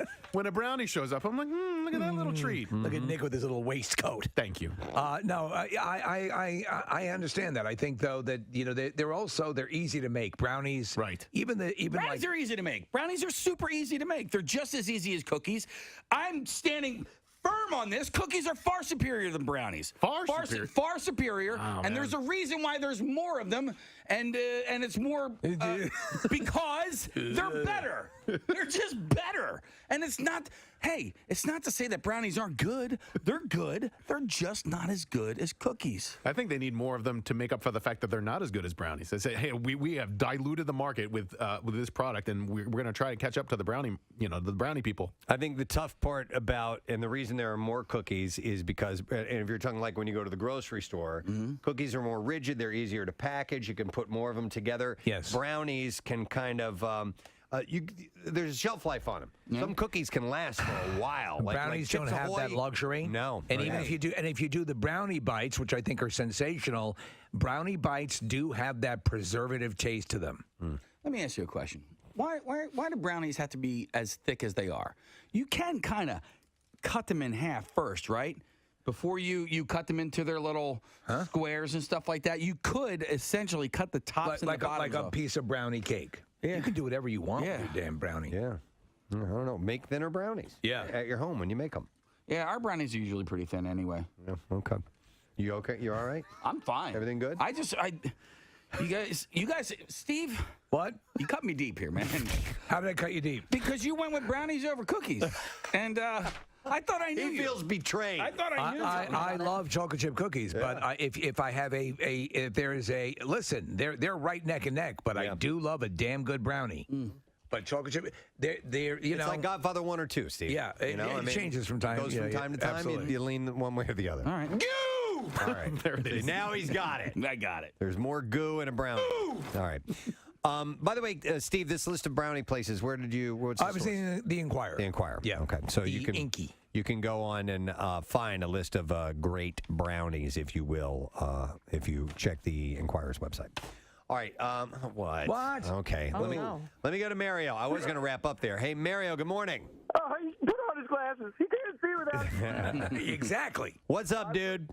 Casey wanted me to talk to you. Hey, I really appreciate it. Hey, cookies are way far superior than brownies. You can eat so many more of them. There's different kinds of textures. There's only so many things you can put in a brownie. You don't need to. It's perfect. I'll tell you what the deal is, Mario. It's when you see a plate of freshly made brownies and freshly made cookies, you know you're more likely to encounter freshly made chocolate chip cookies. At least I am. But a brownie is like, oh, We don't get brownies a lot. I'm going to go for that first. Look what showed up. Right. Yeah. I will There we agree go. with that. I will agree that it will be like a special little treat, but I will also say that if there's a freshly made plate of cookies or brownies in front of me, I'm going for them cookies first. So I'm going for the brownies because I don't know when I'll get another shot at those brownies. That's right. That makes sense. Carpe diem, man. Carpe diem. Yeah. I appreciate you coming to the phone call. I just want to say I'm a cookie lover. All right, Mario. I mean, you can enhance a You're not brownie wrong. by putting a cookie in it. You can enhance a cookie by putting a brownie in it. No, you absolutely can. No. I've had brownie cookies. Yeah. I don't even no, know you've what had that cookie means. brownies. Putting a brownie in a cookie? Yeah, you don't do that. But I've never heard of putting a cookie in a brownie. You've never heard of a blondie, bro? No. Well, you know what? I have heard of a blondie. I just didn't know what that was. It's cookie brownie. Okay. It's cookie brownie. A man who purchased Gwyneth Paltrow's viral "This Smells Like My Vagina" candle from Goop says it exploded, and he's filing a class action lawsuit. Candles do sometimes explode. You've had stories about that, right? Have you ever had one explode, Kathy? Or at least I had one like pop and melt immediately. Oh, okay. So no, like I've seen you. No, I don't burn candles in my house. But I've seen it burn all the way to the bottom, and like there's just a little bit. It's just liquid at that point, and then it shatters the glass. Okay. Well, this splattered vagina all over the walls. Vagina fight to the morning mass. This vagina falling, crashing, vagina falling to the ground. Oh, they had a reporter on the scene. Vagina catastrophes I've ever seen. I'm sorry, ladies and gentlemen, I can't compose myself. There's vagina everywhere. People trapped into huge labia. It's disgusting and a mess. It looks like deli meat strewn across the field here in Vegas, New Jersey. Hair all over the place, and There we go. My effects. There we go, sir. I can't even. My effects. I'm so distraught. You've been pulled into a time continuum. I can't. I don't know what's. Oh my God. Wouldn't it be great if field reporters did have a battery of effects? Yeah, we should encourage that. Sad time here out on the street. Yeah. So according to legal documents obtained by the site, And the vagina's not quite to the morning mast. Oh my God, it exploded, it's burning, it's crashing, falling to the ground, falling! People jumping out! They're actually climbing down pubic hair to get down to the ground! How big is this? this is the largest one in the world at that time. Yeah. And the majestic vagina coming over the New York skyline. Uh-oh. Oh my God! It's burst into flames. Oh my God, it burst into flames, huge vagina on fire, over Lake Jersey, falling, crashing to the ground, people jumping out, hanging off the pubic hair, somebody is jumping, oh, fortunately a piece of the labia is falling down and slipping as the mat as people jump down, they're falling onto the mat. There's one large rope hanging out of it, actually. Yeah. So thankfully a matted pubic hair is slipping as a rope ladder for those trying to escape the fire. Oh my God! All right, so Colby Watson says that he purchased the 10.5 ounce vagina candle online in January. He claims he lit the candle for the first. Is it possible that he lit the wrong side? That he lit the butt side? I don't know. Then the first time, turn it around. Oh yeah. It's a little joke, right? Yeah, well, the methane is back there. He claims he lit the candle for the first time the next month. All right, so I've seen a new ad on social media for this erectile dysfunction. The one that delivers to your home? It's like it's you put it on your unit. No. Have you seen this thing? What are you taping a pencil to your dong? No, dude, not a pencil. It looks like almost like this horseshoe-shaped thing that comes almost to a close at the end. I have not really watched the commercial, but it appears to be like a C-ring that you put on. When you said that, that's what I was thinking. Right? Yeah. So that the way strippers at like Chippendales will puff themselves up with and then tie it off essentially. Yeah. So I think that's what this is. If I'm Wilford Brimley for the Wilford Brimley C-ring. No matter what size the good Lord gave you, the C-ring is adaptable. If anybody, If you order right now, we'll throw in a bamboo steamer. If anyone has seen this and has watched the ad and wants to comment or bring me up to speed on that, please give us a call, 215-263-WMMR, because... Did you hear that Jerry died? I'm so sorry. What happened? He was trying some sort of new C-ring and he hemorrhaged. Nick is pulling. Is this it? No, that's not it. No. That looks like one of those things you throw against a wall and crawls down. What do they call those things? The creepy crawlies? Wall crawl? It's got little Wally crawlies? It's Steve. It looks like it's got Is that a C ring for French that? ticklers on it. In case you're banging against the wall? No, it was really weird. I don't doubt it. And I've then seen I'm a lot like, of. why are you targeting me with this? Why is this advertising heading to me? What's that all about? Well, it's like when your mail from the local funeral parlors and cemeteries is addressed to you by name. Here it is, Nick. Eddie? Eddie. ED has become Eddie. I get it. Meet Eddie, the wearable device aiming to optimize, your situation. So see what I mean? That it's shaped kind of like a horseshoe? Yeah. And I guess I'd like to play horseshoes with that. I guess you're supposed to get yourself excited and then strap that thing on. I have no idea. So you're tying off so that you're. That's what it seems like to me, Steve. That's what a C ring's purpose is. Does it? It's not to get engaged. Here you go. I'll read the information. Eddie is the first of its kind wearable FDA Class 2 erectile dysfunction device. Manufacturer Giddy maintains that its unique ergonomic design improves upon current devices by working with the natural physiology of a unit where it's so funny. You have to paraphrase. It's so funny I can't say erection. Yeah. Where rings and constriction devices can actually work against it. I swear by it, says B. Arthur. It says here, Chloe Kent takes a closer look at how Eddie works and asks if it's truly an improvement upon the market's current state of affairs. Preston, $298 for a 2-pack on Amazon. What? Seriously? No. Look, $298 for a 2-pack. 2-pack. Medicals. Maybe they should get into it. Yeah. How do they charge you so much? Eddie by Giddy. WMMR presents Preston and Steve's Bizarre File. All right, a few stories to share with you. We're going to start in Wisconsin. A woman accused of repeatedly poisoning her veterinarian husband with animal euthanasia drugs. What? Has been charged with attempted first-degree intentional homicide. So repeatedly poisoning him. Yeah, Amanda Chapin was charged, and authorities say she poisoned her 70-year-old husband. She's 50, by the way. Her 70-year-old husband, Gary Chapin, 3 times during July and August by putting barbiturates in his coffee. According to a criminal complaint, the couple got married in March. Following the wedding, Amanda Chapin forged the signature of one of her husband's children on a power of attorney document and demanded her husband amend his house deed so that she would get the home if he died. The complaint says that she poisoned her husband for the first time less than 3 weeks after the quitclaim deed on the house was authorized. You always remember the first time you poisoned your husband. Yeah. The third time he drank the allegedly poisoned coffee in early August, he fell into a coma that lasted for 4 days.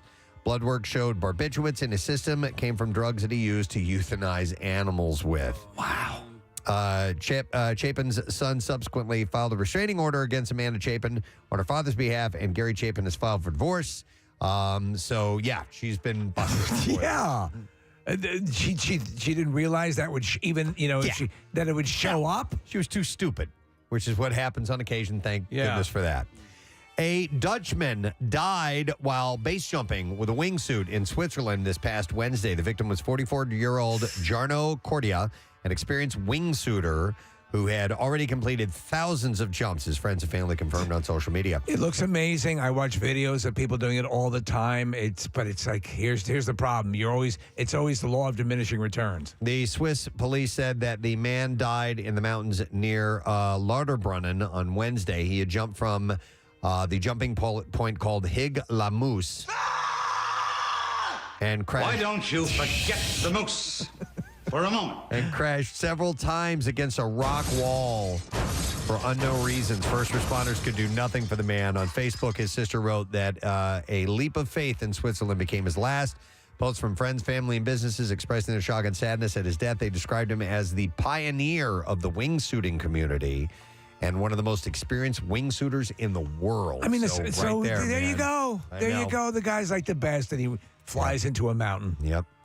A former Arkansas judge was charged on Thursday with soliciting sex from a defendant's girlfriend in order to make the charges against her boyfriend move quicker through the judicial system. There you go. Yeah. In April 2022, Thomas... Listen, we can move this ahead if you give me a hand job. Thomas Carruth allegedly solicited sex from the girlfriend of a defendant in exchange for expediting that defendant's trial date. The 63-year-old elected county judge allegedly then lied to the FBI when questioned about it. Meet me in my chambers and bring some lube. He's charged with 3 counts of wire fraud, bribery, making false statements, and 1 count of obstruction of justice. If convicted, he could face up to 20 years in prison on the top counts. Was he wearing clothes under his robe? I don't know. At the time of the FBI raid on his home, he denied any wrongdoing. He said that he was being blackmailed and immediately called the state police and FBI after the woman offered to do anything to expedite the process involving her boyfriend. Liar, whore, and you know it. That's him. Wow. Talking to her. That's his defense. Yeah. So, but he's facing some serious charges.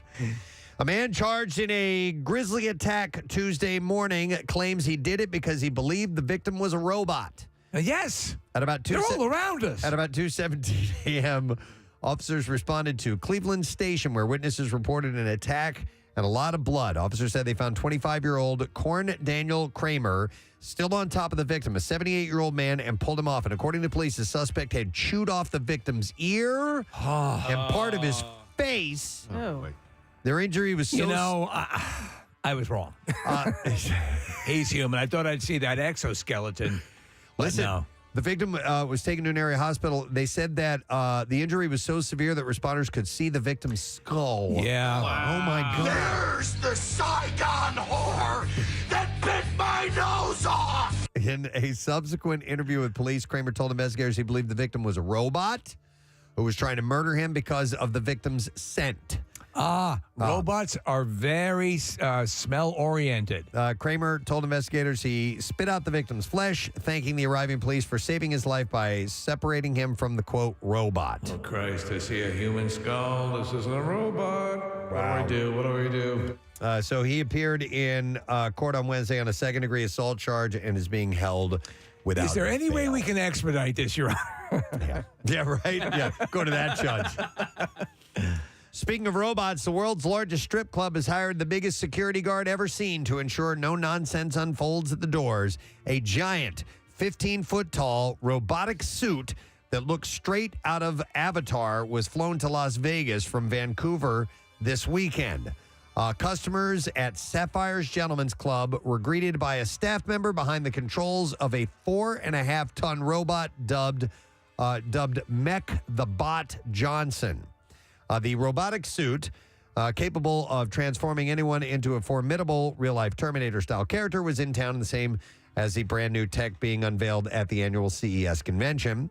Sapphire's Gentlemen's Club wrote on Instagram, he will be protecting us all from the AI bots taking over the Las Vegas CES convention so that you may party worry-free all weekend long. Well, we're looking at this thing, and I wonder what exactly can it do? I don't know. Yeah.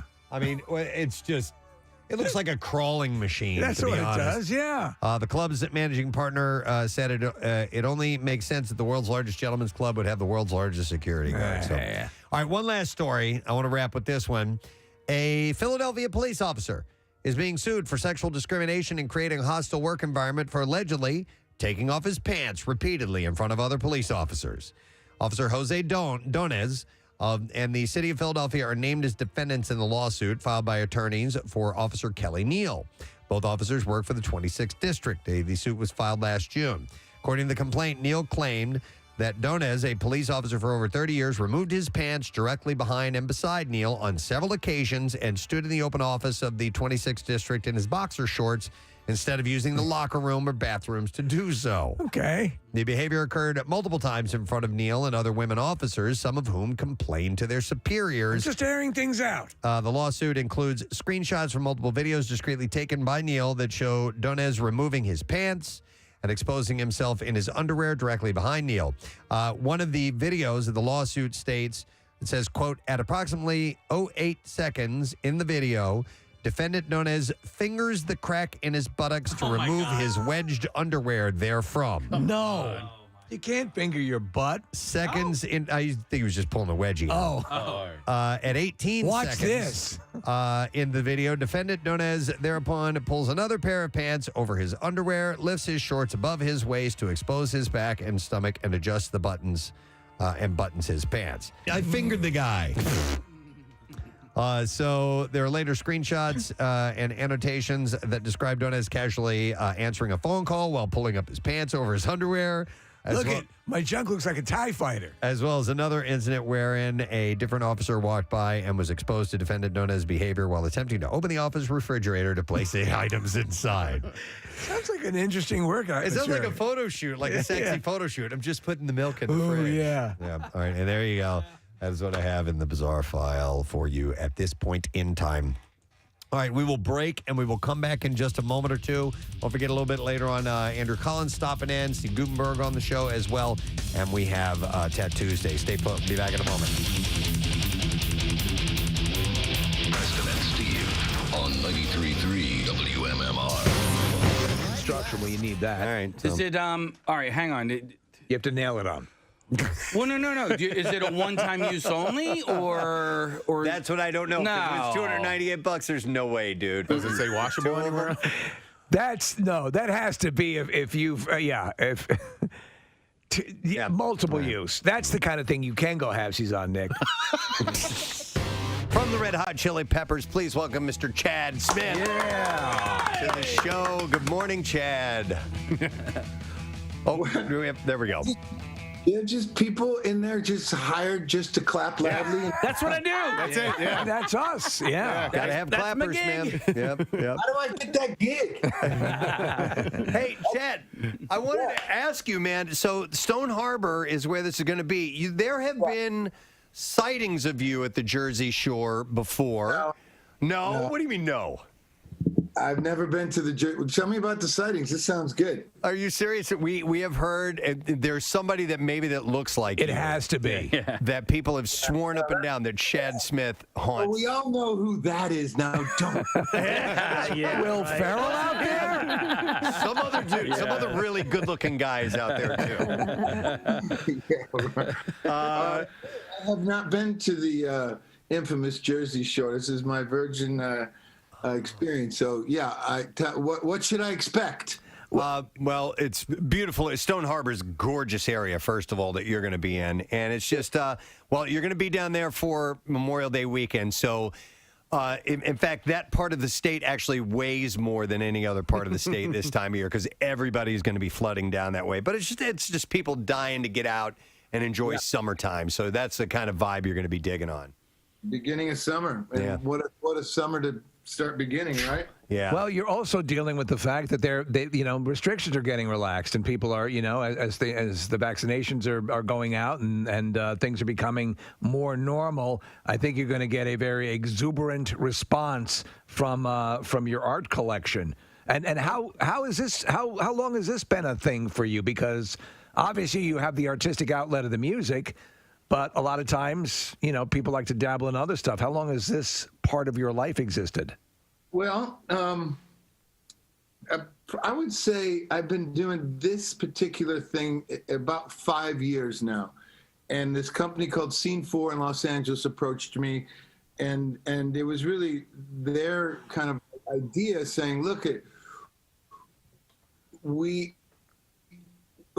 here's how they presented it to me. We would like to put you in a dark room, completely dark, with these light up fluorescent drumsticks of different colors, and have you improvise a solo or do whatever you want on the drums. And we're going to photograph you at different angles with different shutter speeds. And people that know about photography, the shutter speeds, slower, faster, make things blurry, and all that kind of stuff.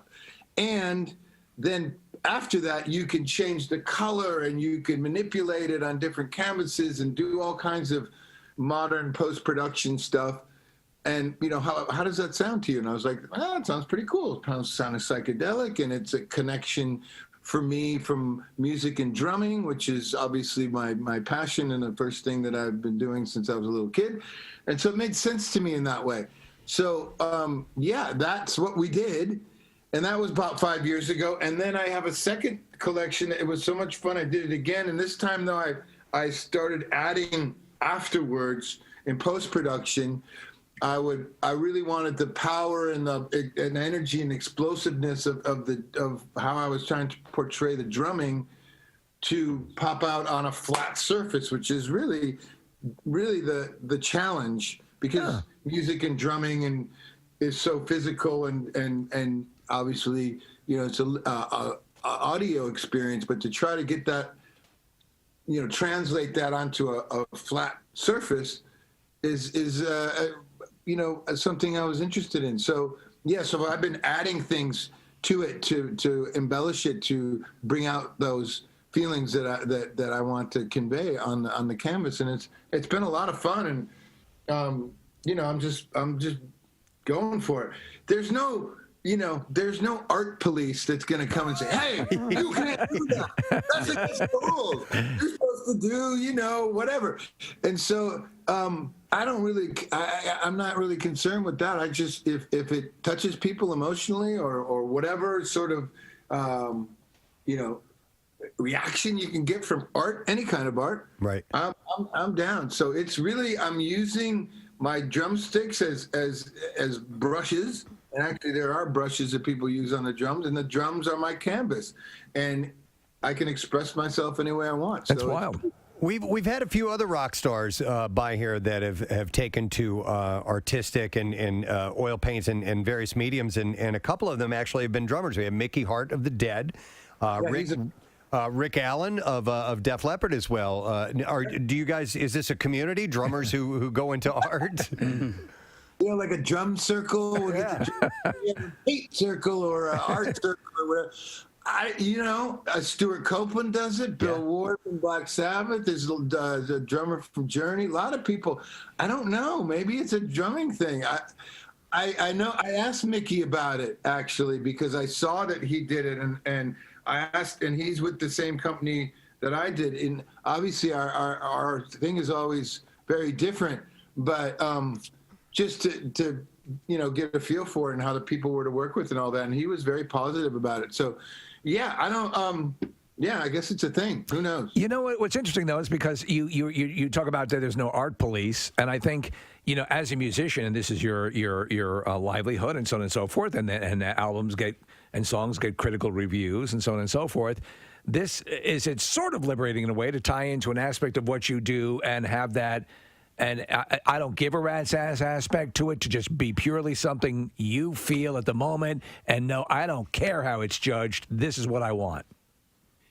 If you make art and you're worried about what other people think, and you're making it for someone else than yourself, I mean, it sounds selfish, but you really, you have to be okay. You have to love it. And you don't always love everything you do, but you have to do it for yourself and come from the heart, and that's authentic. Yeah. And if you're making it for other people or what other people think, music, film, photography, whatever it is, art, then you're already out in a different place. And that's not where I'm coming from. So no, I mean, do I want people to like it? Sure. Do I want some people to hate it? Yes. I want action. I don't want,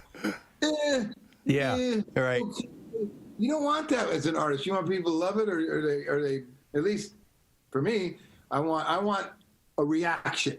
So I think that's good, and you take a risk and you grow and change as an artist. That's really important, and I'm just doing that, and people don't like it, fuck them.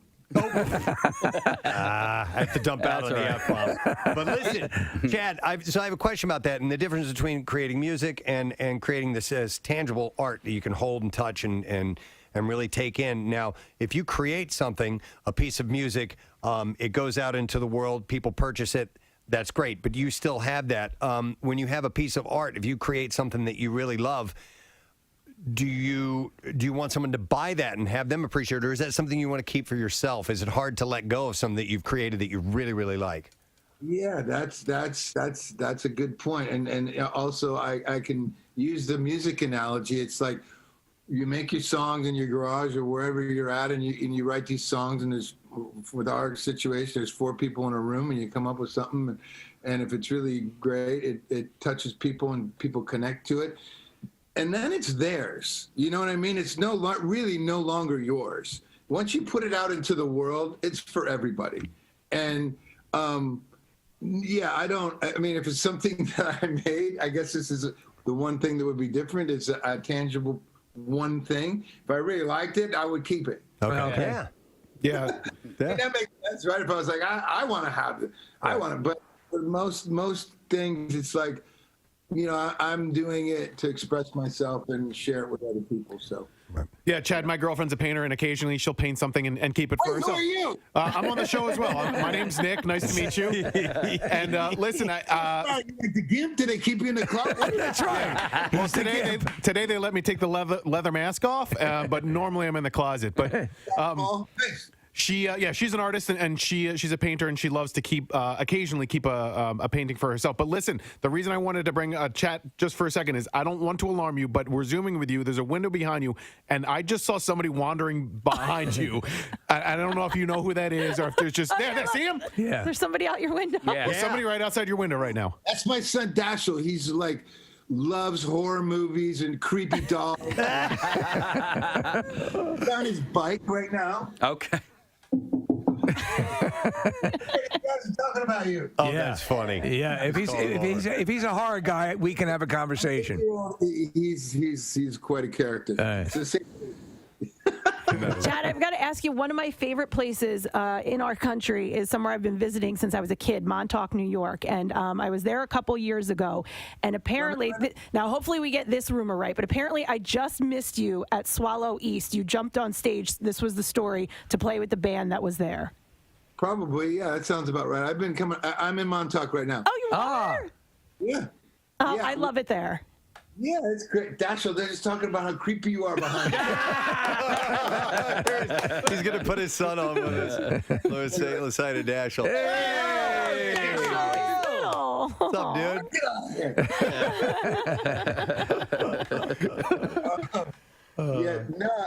We've been coming here for about 16 years now. My wife's from this area in Long Island. A little bit, not quite as far, but we're here, and we come in the summer whenever we can, and when I'm not working, and I'm sure I've been Talk House, Surf Lodge, you name it. If there's a drum set, I'm showing up. I'm getting up. I love it. That's cool. Do you go to Do you go to Lynn's Hula Hut, the little hut in the parking lot? If you haven't, you have to go there. I'm taking any gigs. I'm taking Hula Hut in Montauk. Yeah. So does that mean will you go back there instead of staying in Stone Harbor over the weekend, or are you? I'm just coming in. Actually, I'm doing. There's a thing at the World Trade Center at the Oculus where you walk through it. That's right. And I have a thing there on Friday, and it's running through the weekend. But I have to go down for Friday. Look over your right shoulder. Really trippy. It's like 2 football fields long, giant digital screens, and my art and a bunch of other people. Chad, turn around. Turn around. Yeah, I just ran away. He was up on the windowsill. Don't encourage him. Oh my God, that was so funny. It's a rascal. This one. I mean, I'm getting payback big time. Hey, does he play? Does he play drums?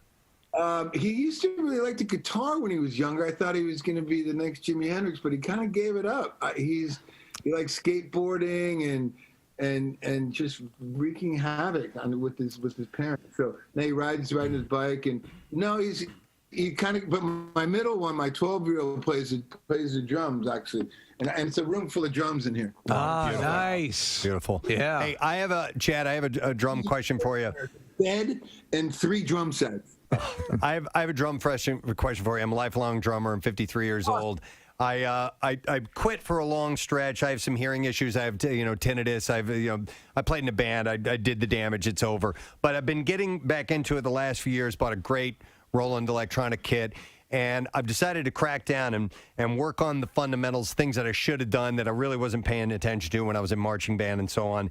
And so I'm really working hard, and I'm doing it just for me. I'm not going to play in a band or anything like that. I just want to be a great drummer. Thank you very much, Kathy. Yes, Nick. Until right now, I thought that Baltimore Jack actually was a character in a Springsteen song. I didn't realize that the line in Hungry Heart was got a wife and kids in Baltimore, Jack. Jack. Yes, I thought it was I got a wife and a kid in a Baltimore Jack. Nick, I figured that out about 20 years ago. Okay. But same thing. It sounds like it's something Springsteen would sing, right? I either thought Baltimore Jack. I thought Baltimore Jack was a place. Okay. Got a wife and kids in Baltimore Jack. Okay. It's just outside of D.C. Right, all right. You know? I thought he was Baltimore Mike. I thought it was another guy, on the boardwalk that he was talking about, Baltimore Jack. Hi, Mike. So you thought it was I got a wife and kids and Baltimore Jack? I got a wife and a Baltimore Jack. A wife and a Baltimore Jack. Yeah, a wife and a kid. Yeah, for your car. Right, yeah. Is that a Baltimore Jack? That really raises it up quickly. Got a wife and kids in Baltimore Jack. Right. Yeah.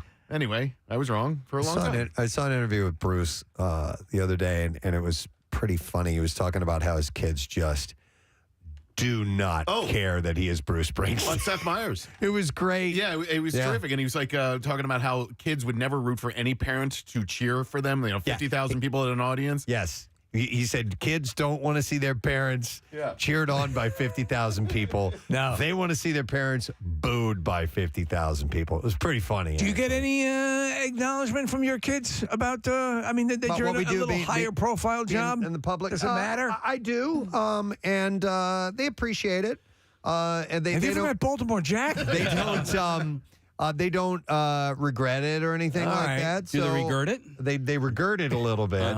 But it's not a big deal in our household. They find when people come up and say hello, right, to be kind of funny, Okay. or to be like, come on, like that. I mean, they're not rude or anything like that, yeah. but they. Jace makes fun of me. He does. Yeah, he's Okay. mocked. Like when people walk away, he's like, "Oh my God, it's Kathy Romano."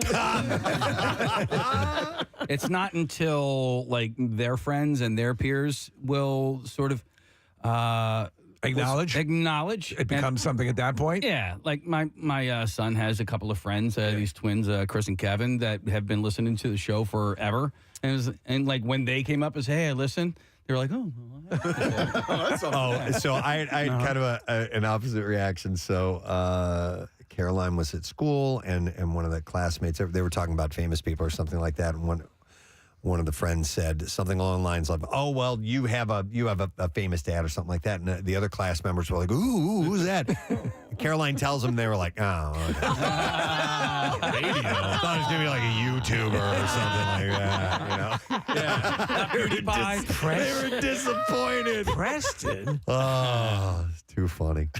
But dude, the Baltimore Jack thing, I'm so glad you said that. Okay. Because for the longest time, I thought the same thing. I'm glad I'm not alone. No, you're not alone. I saw this interesting response on Reddit, which I thought, I'm not noticing. We already did the noticer. We did. Okay, sorry. I thought this was kind of interesting. And essentially what it came down to is, what's the worst mistake you've ever seen someone make in their job? Like a whopper, like a big one, like a monster mistake. Or you yourself have done. I've told the story many times. Well, I've told the story many times where I accidentally pulled the fire suppression system. Oh, yes. Oh, I forgot about that. At the restaurant that I worked at. It was one of those, like, it's like a dust fog. A powder. Yeah. That was, I think that's the biggest mistake I've ever made at work. And then there was another time on the radio, there was a high profile missing persons thing. I was a kid that was missing. And I got my girlfriend at the time had called me on the hotline. I was on the air and told me that they found the body of this kid or whatever. Oh, no. And you reported it. And I went on it without confirming it. Yeah. And it wasn't. It was a false story. And I was like, oh, my God. I felt so horrible. It was one of the worst things I've ever done in radio. From that break. I am feeling good, and I hope you are too. Well, I bounced right back. You did. Yes, so you could tell. You could hear my voice. Awful sorry about that. That's bad, but everyone loves pizza. The shopping center right near my house, is Lawrence Park Shopping Center, has been undergoing a facelift for a couple of years now. And it's now finally starting to look good. And there's an Acme in that shopping center, and the Acme face everything just looks so good. It looks more modern. Yeah. And I pulled up. It had to have happened maybe 5 minutes before I got there, but a tractor trailer was turning, and I guess the box of the tractor trailer was too tall, and it ended up knocking it made a huge dent and broke the front of the face of the shopping facade. The facade. And it was brand new. I mean, they had been and I'm talking not just like a little scrap or a scrape. It was gigantic, like a giant hole, a giant gaping hole in the front of the store that had been under construction for a couple of years now. Who did that? You? It is not. No, I don't drive a tractor trailer. Let me read a couple of these examples, and we'll take some calls are coming in now. So this one says, an IT worker once sent an advisory to the entire company about an email that several people had received with a malware link. And she did so by forwarding the actual email with the link. Oh, no. Causing loads of other people to click on it. That's like one of those little videos that we have to watch here at All work the time. on how to I gotta properly use your email. I always ace those. I got to watch a few of those, so I'm falling behind. Here's another one. It says, one time a member of my dev team, I don't know what that means, DEV. My Development? Yeah, I guess so. Was given a task to cancel a few credit cards, fewer than 10, directly in the database. They accidentally canceled 17 million credit cards. What? Oh, my God. That's a lot. The mistake was only caught when the company helpline started to receive millions of calls the next day from people all over the country asking why their cards were not 17 million. Oh my God. That's a bad one. Let me go to Scott. Hey, Scott, good morning. Morning, guys. Hey, what's up, buddy? I work at a car dealership. I couldn't say where, but a couple years back, there was a mechanic, while he was doing a recall, accidentally sent off all the airbags on the car. All the airbags at once. Oh, my God. Every single one. Yeah, it sounded like a gunshot went off. I'm sure. So in most cars, at least like newer cars, there are a number of airbags, right? Yeah. So like, how many? So you'll have your steering wheel, the passenger airbag. There seems to be curtain ones, right? That come down around I would say six airbags. And in the back as well, yes? Well, I would say including the back and the front. Okay. So the curtain airbags on either side, and then the front and passenger and driver side. So when I had an airbag deploy, it deployed so quickly that I never realized. I only realized that it deployed because I looked down and saw it. I had no. Oh. Yeah. It's lightning fast. Here's a couple of texts coming in. This says, I embroidered the incorrect label on 250 North Face jackets. Oh, no. South Face? Here's another one that says, I put a new roof on the wrong house. No. Oh, my God. Oh, my God. Stop. Oh, my God. That's great. Every now and then you hear of a demo job yes. that happens at the wrong address. Preston, where they totally tear. Like you had a story a couple of years ago where people went away on vacation and their house was leveled. Yep. They had the wrong address. Yep.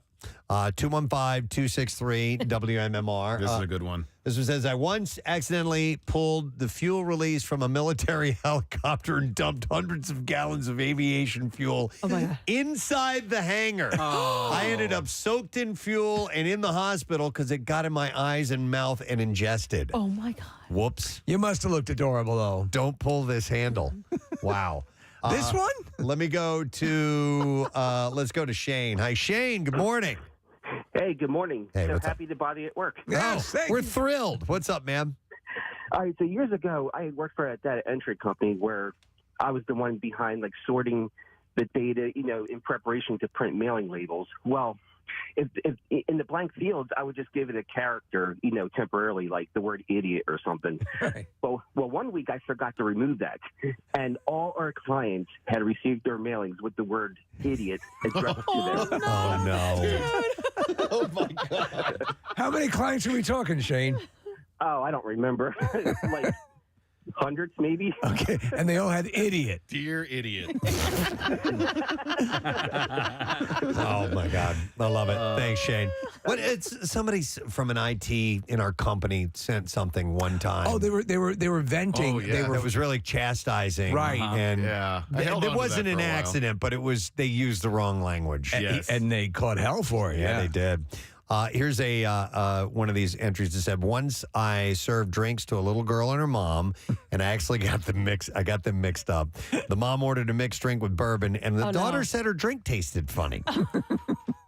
Oops. Let's see. We will go next to, let's see. I have Rachel. Hi there, Rachel. Morning. Morning. What's up, Rachel? I work at an investment firm. Okay. And I improperly invested in an account. It cost about $3,000 to fix, which we can fix. It's fine. However, that was a Friday. Monday morning, I'm 37 weeks pregnant, jacked my blood pressure up, and it sent me to labor. Whoa. So the screw up got you, Aw. actually forced you into labor. Yeah, my blood pressure was so high they induced me because it wouldn't come down. They said if it doesn't come down, we're just going to induce you today, and that really helped. So that's a good recommendation. If you're if you're behind after your due date, screw up at work royally. Yeah. That'll move things along. That'll move things along. Yeah, forget about walking around. Yeah. Just make incorrect investments. I'm going to go next to, these are biggest mistakes you or you've seen someone make at work ever, like big ones. I'm going to go to Kevin. Hey, Kevin, good morning. Good morning, it. Good morning, buddy. What's up? So, in college, I worked in banquets in a hotel, like setting up for weddings, like taking out water, serving food, and all that stuff. Mm-hmm. And right before a wedding, we were putting out waters, which like is the last thing we do. And the water glasses set in these cases are like 25 to 50. And we would just roll out a giant cart with 200 to 300 glasses of water right before the event and put them all out on the tables. Well, a new girl, like on her first or second day there, went to push the cart into the room, and there was a little lip from going to like hard floor into the carpet in the banquet room. Yeah. And the whole cart of 200 to 300 glasses tipped over. Oh, my God. All broke. Oh, dude. Ta-da! I mean, like, you lost all those glasses and then the mess to clean up afterwards. Right. And on top of that, the waters was the last thing we put out, so the event was in like 15 to 20 minutes. Oh, jeez. So what did you do? So luckily there was also a restaurant in the hotel, so we just like ran down to them, stole all their glasses, refilled them all up real quick. But there was just a giant puddle in the banquet room. Dude, that's crazy. Nice. Yeah. All right. Thanks, Kevin. Appreciate You're it. livid. Somebody texts in. It says, Casey, you have to, I don't know what this is. It says, let us not forget Casey's calendar invitation fiasco. Yeah, that's that happened a couple of years ago. Oh, I yes. accidentally sent a calendar invite to the entire company like all across the whole country. company. All the stations across the country. And then when I tried to fix it, I sent another like invite to the entire company again. I think I did it 3 times. But also, your license photo was at the bottom of your so your calendar invite included that license photo shot, and Yeah. so every time they went out, and not everybody gets you. Oh God, and Was it's it funny. the wild man? photo? Yeah. Oh, God. And But every people- time somebody like replied yes or no, whatever, it would go to everyone. It would go So to everybody. People were getting like tons and tons It of took a emails. couple of weeks before that finally dried up. It's funny though because the way people reacted to that was So bad. they acted as if they had to carry this out to the trash. I gotta walk this all the way. 17 flights. You just click delete. Yeah. And just move on with your day. By the way, this is interesting. It's a little bit off the beaten path of what we're talking about, but it says, banged the owner's daughter, then threw it in his face by accident during a heated argument pertaining to work. Oh no! By accident. Yeah, sure. Let's see. I have Susan next. Hi there, Susan. Good morning. Good morning. Hey. So I used to live in a twin, and we were getting it ready to sell, and we needed to repair the front roof over our front porch. So we hired a company, and I came home from work on the first day, and they were ripping off the other side of the twin, their roof. It was, I mean, in fairness, that person needed a new roof way more than we did. Yep. But, like, that person ended up getting a new roof on top of it because they had to replace what they had taken off. Sure. So they got a free roof, and we had to pay for it. And so you just had to pay for the one roof, right? I mean, you didn't. I mean, they cover the cost of the roof that they screwed up, correct? Oh, for sure. We didn't have to pay, like, extra, but, like, our neighbors got a free roof. There you go. That's a pretty sweet deal. Wait. Hired to do our roof. You had to pay extra? No. Oh, that's what I'm saying. I didn't, but they just got a free roof. Right. We had to pay for ours. They got a free one. And I wanted to be like, do you want to split the cost? Bonus. Yeah, sure. Bonus It's for like a them. win. Yeah, no kidding. All right, thanks, Susan. So I think this was a mistake, Preston. As a golfer, I think you'll appreciate this. But at a golf course near me, not Paxton, they planted grass that was not the right grass for this climate. Okay. And for an entire season, all 18 holes was like dead brown grass. Oh, no kidding. Yeah, I don't know if it was like Kentucky bluegrass or whatever it was. Happened. There was. I was told. We have natural lawn, which we love. And they advertise on the station and swear by it for the past couple of years. Love it.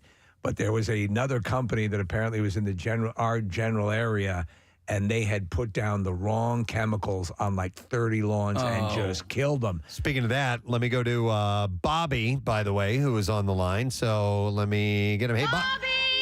Hi, Bobby. Good morning. What's going on, guys? How's it going? Good, bud. So you have a similar story to what we were just talking about. Yeah, so it's this one guy, complete knucklehead. He's sniffing these containers for the right chemical.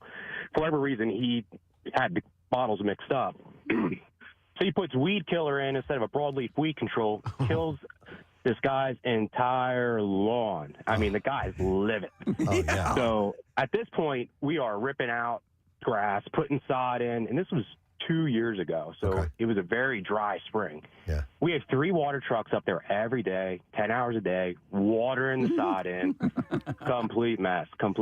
But Wow. Yeah, and it says here the guy was the a university president.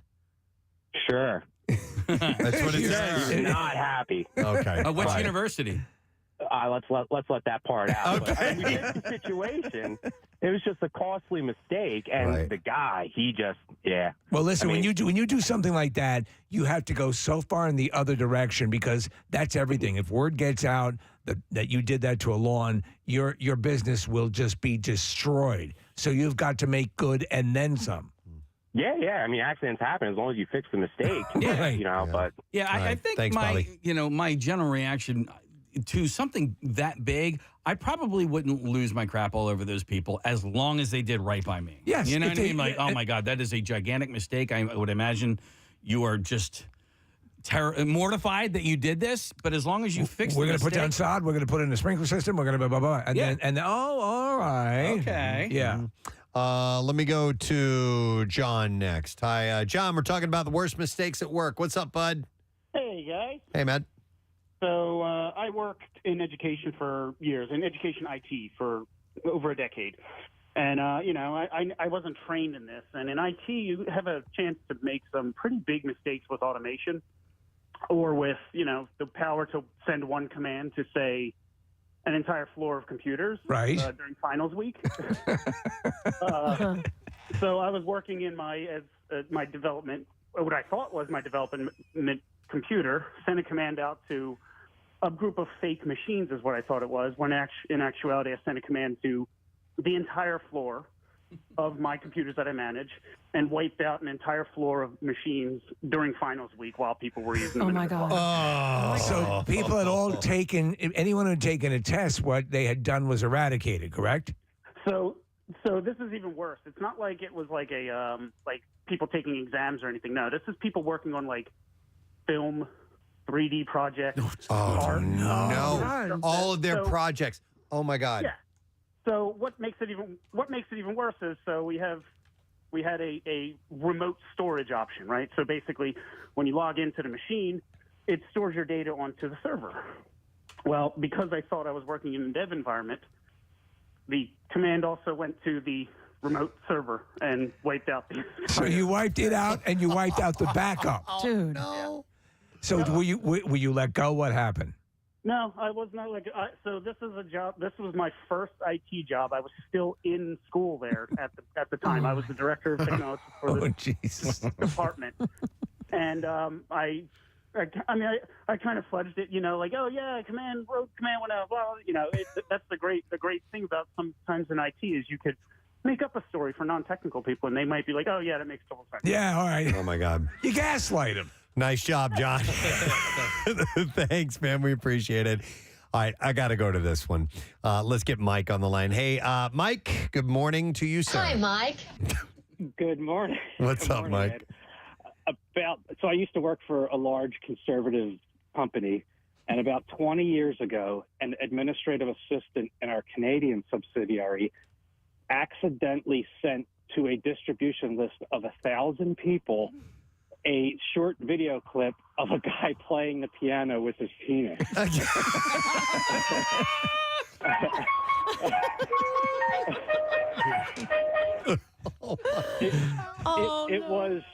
It was so cringeworthy, and my colleague from the office next to me runs into my office, eyes are open, and he looks at me and goes, "Did you see that?" And I said, "Yeah." He goes, "Well, on the upside, I hear there's an administrative associate." Listen to him play. He's good. My God. Did she get fired? I don't know. I mean, Wow. What are you gonna do? How do you right? You can't Thanks, bounce Mike. back. how did you end up with this video in the first place? Yeah. Let's see. We have time for just a couple more, and then we got to take a break. I'm going to go to Jay. Jay, you're on the air. Good morning. Hey, you guys rock. Oh, thank you, Jay. What's up, bud? So I used to work for a drilling company back in the day, and we were supposed to be drilling a well, and they didn't give us an address. They just gave us an intersection. They said, "Oh, yeah, it's an old gas station. Just go on the side of the building, start drilling for a water well." So we pull up. We're like, "Oh, okay, here's the gas station," not knowing that it's a brand new gas station being built. We start drilling. We get about 30 feet down. All of a sudden, we hit metal. We pull out, and the smell of gas just fills the air. No. Dude. It could have exploded. We pull out, and we find out that we drilled into their brand new gas tank that was halfway filled with fuel. Oh my We come to find out it was supposed to be the abandoned gas station across the street that they were building a new house on. Dude, and that's a huge environmental... Gigantic. Oh, no. They did the same thing on the street we were used to in Manioc, the street we lived on. They were doing some work and they pierced the gas line. This was the town had done it. Everyone's walking out of the house. What does that smell? It was just covered everywhere. It was horrible. There's a great it was a comic from years ago. It might have been a Far Side, but it is you see this guy standing over a work site, and there's like a square hole that goes down about 50 stories, and you see at the bottom, like, tractors and stuff like that, and construction equipment way down at the bottom of this huge hole, and the guy's yelling down, "I had the blueprints upside down." Oh, that's great. Well, it can happen. Big mistakes from time to time. Hopefully you can brush them off and move on. Some of them you can't. By the way, real quick, Steve on line 3 and Ashley on line 5 have been on hold for over 15 minutes. I'd like to give them something for their trouble. I have a case of Voodoo Ranger Fruit Force IPA that we can give each of them. So Fruit Force High Flying Fruit Punch IPA soaring at 9.5% ABV. You'll enjoy that. High drinkability and refreshing punch flavor. So we'll set them up with that. But thank you for your calls. We appreciate it. I want to take a break because we have guests coming up. Steve Gutenberg is going to be on.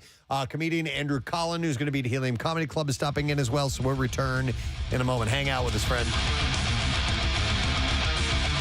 Preston and Steve on 93.3 WMMR. A lot of progress, and I'm feeling really, really good about it. And then, boom, all of a sudden, I got this wicked case of tendonitis in my left elbow. And I went to an orthopedic, and he's like, "You got to stop playing for a while." But, dude, my momentum is, I'm tearing it up. I'm improving so much. And I don't know if I should listen to the doctor or I should follow my heart and keep on practicing hard, Man, is it have anything to do with the Roland kit, like how you're hitting? Is that because they don't have a lot of? Do they have a lot of give? No, they did. You know what? Actually, where I initially heard it is I was doing it on a pillow, to work on my rebound a little bit, and I think I went a little too hard on that. So it was my own doing, I think. I mean, I feel you, brother. When you want to do it, and then it's like. You can't, or you're not supposed to. Is it inflammation or is it tendonitis? No, it's like it might be like a little tear in there. So, Okay. Yeah. But you've played for as hard as you guys play, especially when you're touring. Do you ever have these things pop up where it's like, oh man, what am I going to do? Yeah. Absolutely. It's more, I don't think that I've had, tendonitis. Yeah. But I get inflammation in my joints and my wrist and my elbow. It's not normal to do this. Right. Man like me. So it's like, it's going to catch up to you. Yeah. So you really, it's a funny thing. I tell people, it's like, it's no longer like, you party all night and get all wasted and whatever till 4 a.m, sleep for 2 hours, get up. It's literally now it's what you got to do to take care of yourself so you can be healthy to perform at the level that you want to. Right. And so it's a whole different thing. It's really like taking care of yourself, eating right, getting enough sleep. Sounds so boring. But yeah, inflammation is the thing that gets me. Okay. And so I have to after we play, if anything hurts or not, I just ice. Yeah. I ice my wrists. It's mainly my wrists that tend to get, sticky, as I like to call it. And that really helps. But tendonitis, man, that's Yeah. I should probably listen to the doctor. I don't know. I'll work it out later.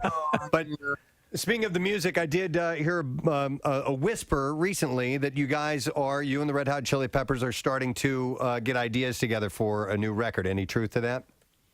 There's truth to that. Yes, you heard correct. We're making a record, and we're almost done with it. Wow. And then when it's the pandemic thing is no concerts, so we just wrote music and recorded a bunch of songs, and we're gonna put a record out when it's done and baked like a nice cake. Yeah. And we'll go play some shows. We're gonna play next year though. We decided to wait. I want it to be fun and safe, and as you were talking about, as normal as possible for everybody, and be able to experience not only performing but going to the show. So I know there's some shows popping up now, but we're gonna wait until next year, like a lot of people, and come out. How do you guys? How do you guys keep it so fresh and continue to put out like good new music that doesn't sound like the album before or the album before or the album before? You guys have a knack to really just continue to produce great new music. Wow.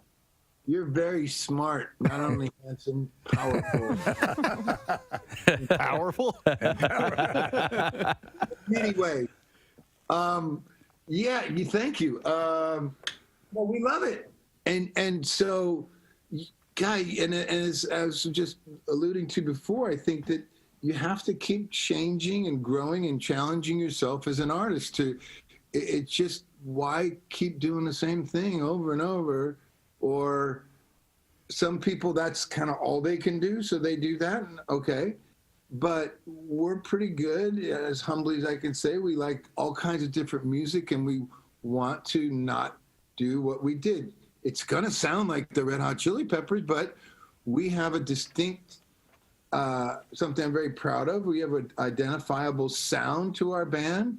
And, Anthony has a very, recognizable voice, and we play the way we do. And you put 4 of us together, and we can kind of do anything. So we're so fortunate that way. That opens up the palette of like fast, slow, hard, funk, rock, blah, blah, blah, all those stupid categories. We just make music that we like. And hopefully you make some good ones. They're not all going to be great. But, hey, do it, man. Chad, I keep doing the same thing. That would be... I wanted to ask about the dynamic with your guitar players and Josh Klinghoffer and John Frusciante, and the floating in and out of the two guys. Does that get weird at all, trying to make those decisions of who's going to be playing guitar on with the band now? And because you're talking about your livelihood, you're talking about a brotherhood and all that stuff. So how difficult is it to make those? And you're also talking about legalities and stuff, about contracts and things. So yeah, it is difficult. We don't interchange our band members like changing our underwear. It's like the chemistry of a group is so important, and that really, to me, separates. All the great bands have amazing chemistry, and it doesn't mean every player has to be so proficient on their instrument, and it's just how people, it's a team, and it's a gang, and it's like how they mesh together. And we've been very fortunate to have great musicians in our band, great guitar players, other drummers before I joined, 30 whatever years ago, but like wonderful musicians. And you have to have that connection with that person for it to, gel together and make something that's special. And with John Frusciante, who's come back in our group, this is now the third time, we have that thing with him. And I don't know what it is, but we have it. Yeah, and yeah. When we get together, we make this thing that's special. And, as you get older, you don't take that for granted. When we were younger, we're kind of like, oh, yeah, whatever, But as you learn and go through life and life experiences, you learn, don't take this for granted. So when he wanted to come back in our group again, he'd gone off and done other things, and he wanted to be in a band again. He's like, this is the only band I want to be in. I just want to play with you guys. And so we were like, I think this would be great to have this opportunity, another fresh, kind of take on what we're doing in 2020 or whenever it was when he joined, a year ago. And so we welcome that. And again, the other guys in the band are amazing. We made great music, have had wonderful times. I love Josh and Dave Navarro and all these guys that have been in our group. But, we do have a special thing with John. So we're gonna get on that and see what happens. Nice. Hey, Chad, not only am I the guy who claps and cheers in the background when we bring guests on, but I'm also the guy that makes. It's a great job. It's a great gig. Pays the mortgage.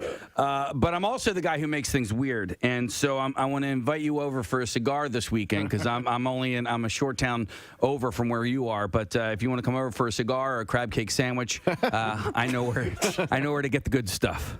Sounds really weird. We know. It was supposed to be. I thought you were going to play, you can come over, some kind of sandwich, and we'll play hide the cigar. Yeah. Now that's a party. I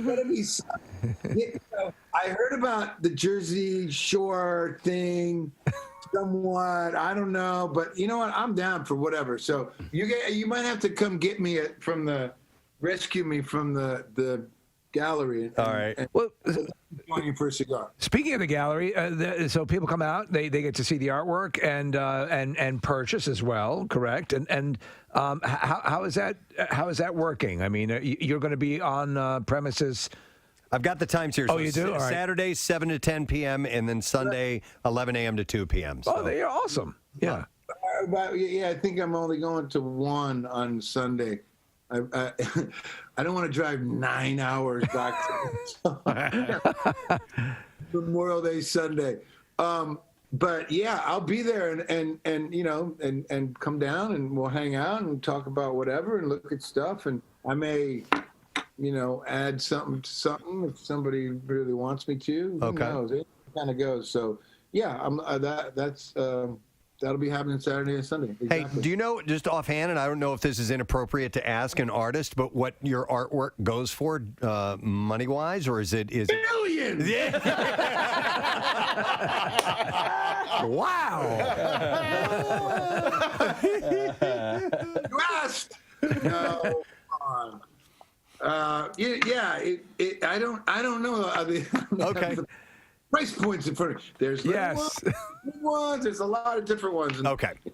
So, yeah. But it's it's affordable. Let's just say everyone. art to suit every budget. I love it. Nice. Yeah, I think that. Yeah. All right. Well, Chad will be, just to reiterate, at the... Stillwater shirt? Yeah, he's wearing a Stillwater shirt. Yeah. Wow! I just picked this up. But in fact, they're reissuing the soundtrack from Almost Famous. If you didn't hear what Chad said, he was asking if I'm wearing a Stillwater shirt. Right. And they're reissuing the soundtrack in like a 5-disc set or something like that. And they're going to have 5 full-length songs from Stillwater. Whoever the group was, whoever was scoring. You said Mike McCready? Yeah, and Mike McCready, Nancy Wilson wrote a lot of the songs. I think Cameron Crowe contributed as well, too. But, full-fledged great musicians. But there was a band, and the story, I mean, we can talk about this at another time, but the story behind the band Stillwater, there was a fictional band created by Cameron Crowe for the movie, is really impressive. Yeah. Kind of like, what's his name? Willie Nelson's son. The Lucas. Band. Yeah, Lucas. Thank you. Yeah. Like, that was the band for that movie, for the Star is Born movie. With Bradley Cooper. Yeah, I didn't know that. They became buddies, and Bradley Cooper became a better musician because he worked with Lucas on that record. Yeah. Hey, just a quick question, because we have you talk about Almost Famous. What movie do you think most captures? Since you're an actual rock star, what movie do you think resonates and captures? All right, thanks, Kath. So we got a few minutes to play with here. I thought we were going to have right into the Gooster. Yeah, I thought we were going right into Steve Gutenberg, but that's not the case. So we tried to have a flow to things and time them out properly, and it's not going to happen. You know what? We grow from these experiences. People talked about destroying, hundreds of thousands of dollars worth of equipment in the last break. We missed it by a few minutes in this break. Sorry. Yeah, right. We understand. Preston, I did bring something if you want to try. Show and tell? Well, I brought in Takis, which we referenced last week, and I know you didn't really even know about them, and I don't think you've ever tried them, but we don't have to do it now.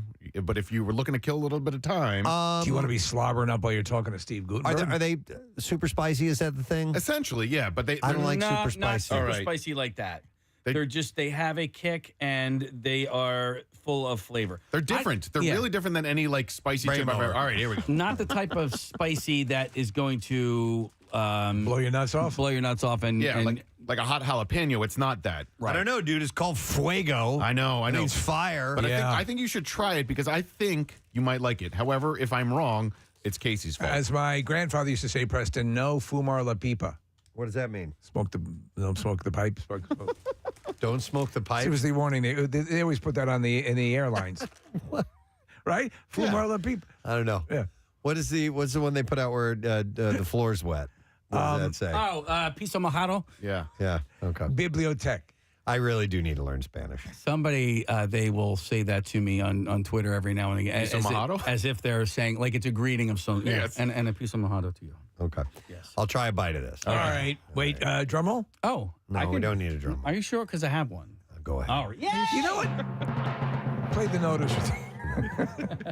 Marissa's filming this. She's waiting patiently for me to do this. Now, there's that initial hit. Right. Which is not too spicy, and then it starts making you salivate a little bit. Does he like it? Is there diarrhea involved? Well, here's the deal. I spicy stuff hits me pretty hard. Okay. Yes. So if this really sets me on fire, I'm not going to be happy. I feel a little bit more heat coming. Right. I definitely can taste a lot of lime in there. Yes. Are you chubbing up? I'm not chubbing up. Let me see. Okay. Yeah, he's not. No. In fact, if anything, it's going killing the other way. It's it. going Wow. the other way. Yeah. It's crawling back in. Oh, you know what I almost Turtle's did? going back in the shell. I was with the pepper. This is good. You like it? Yeah. Now, do you see how they can sort of become addicting? Because you want to Sure. you can't just eat one. Yeah, but I didn't. Your description the other day was confusing me. You're like, it's full of flavor, and I'm like, yeah, but what kind of flavor? And I think it's multiple kinds of flavors. That's why it throws. It's different than other chips in that it's not just like a spicy Dorito. Are all of the so you have different? Do they all look like that? That's You like good. it? All right. Steve, you want to try one? All right. I'm offering up Even them though because they're not mine. Doing my intermittent Lime, fasting. and it looks like these are maybe serranos. Can you on hold there. one up? I just want to see it. Yeah, here, Can you move one in and out of your mouth slowly? like that? Mm-hmm. That might actually cause my lips to get a little too spiced up. That's about the right amount of spice for me. Okay. I mean, it's enough to. They're all. Did you ever try them? No, yeah, I think they're gross. I don't know. Hey, while he's doing that, have you guys ever had Dots pretzels before? What's that? We've talked about them on the air. They're way overpriced. Dude, they are so good, though. Do you think they're worth the money that you spend on them? Yeah. No. Because I didn't know how much money we spent on them. Rochelle bought them, so I don't know. But they were. What? It's like $7 a bag or something like that. Are they hard pretzels? Yeah. Or soft pretzels. Okay. Yeah. How much does a normal bag of pretzels that size cost? Not as $5 much. bucks? Not as well. I mean, are you getting the big bag or are you getting them like that Wawa bag? The larger bag. Here's my impression. Yeah. They're not bad. Yeah. I was pretty expecting good. much hotter. There seems to be a little bit of a lemon taste. Yes, a lime. Yeah, lime. Oh, there we go. Yeah. I call lemon lime. Okay. Right. So these are the Taki Fuego flavors with a little bit of lime. Yeah, they have like the blue ones. And, Yeah. Like they're literally like they're the color. So you probably wouldn't buy these, Preston, but if they were put out at a party, you might snack on them. Yeah. All right. I'm not generally if I want a tortilla chip, I want it to be kind of plain, to go with the dip or whatever. But those are pretty good. Yeah. But dude, I'm sold on the Dots pretzels. I don't care how much they cost. Yeah. They're really good. It's the spices. I don't look at prices on a lot of things either. You're a wealthy businessman. And they have just a smidge of heat to them, just a tiny bit. With the Dots ones? The original, yeah, Okay. just a little bit of spice in there. It makes it good. Okay, enough talking about. We killed talking enough about time. Snack foods. Our guest is on the line. I did not know you were going to play that music from the Blue. Please, Blue Oyster. The Blue Oyster Club. Oh my God, this is great. I am interested though in what he is promoting on Lifetime Network. It's going to be on Saturday. It's called How to Murder Your Husband. I've talked about this story in the Bizarre File many times. It's a wild story. Ladies and gentlemen, please welcome Mr. Steve Gutenberg to our show. Good morning, Steve. Good morning, guys. And I just got to tell you, my niece and nephew went to Temple. I love Philly. I have such a great time there. My nephew still works over at Temple, so you got a great city. Oh, thank you, man. Thank you so much. I appreciate it. Real quick, Steve, where do you hail from? What's hometown for you? Hometown for me is Brooklyn, New York, and Flushing, Queens, Massapequa, Long Island. Yeah. My wife and I now have a little place out in Pacific Palisades, California, and I look after my mom, so we have a little place in Scottsdale, Arizona, and I look after my mom out there. Yeah, the first place my wife and I, when we first got married, we were living in Massapequa, Long Island, so we're very familiar. I have to tell you, though, we're very this story. Preston had reported on this story, and we had followed it and didn't put two and two together until we realized you did the research for this. This story is insane. Do you remember as this was unfolding, Steve? Were you paying attention to it? Absolutely. Actually, I never heard of the story. I'm not a news junkie in that sense. Yeah. So the first I heard about it when I was sent the script, and then I delved into some information. I went online, and boy, what an interesting story about a woman who feels so compelled about the financial strains she has, take out an insurance policy on her husband, and then murder him, and think she can get away with it by buying a gun online and by writing a blog called How to Murder Your Husband. Yes. So she does that. She is known for writing a lot of books. True story. Obviously, we said a true story. Nancy Brophy, I believe, is her name, and she had she wrote a lot of fiction that was based on the notion of women who are just sick of their experiences and plotting to kill their husbands and so on and so forth. And she had written all of this, which certainly must make it hard to defend her in court. I believe she's currently serving life sentence, correct? She is. She allegedly murdered him, but she did get convicted. She's appealing, and she was convicted this last summer. Insane. And so her husband, which is the character that you're portraying in this movie, is I believe a professional chef, correct?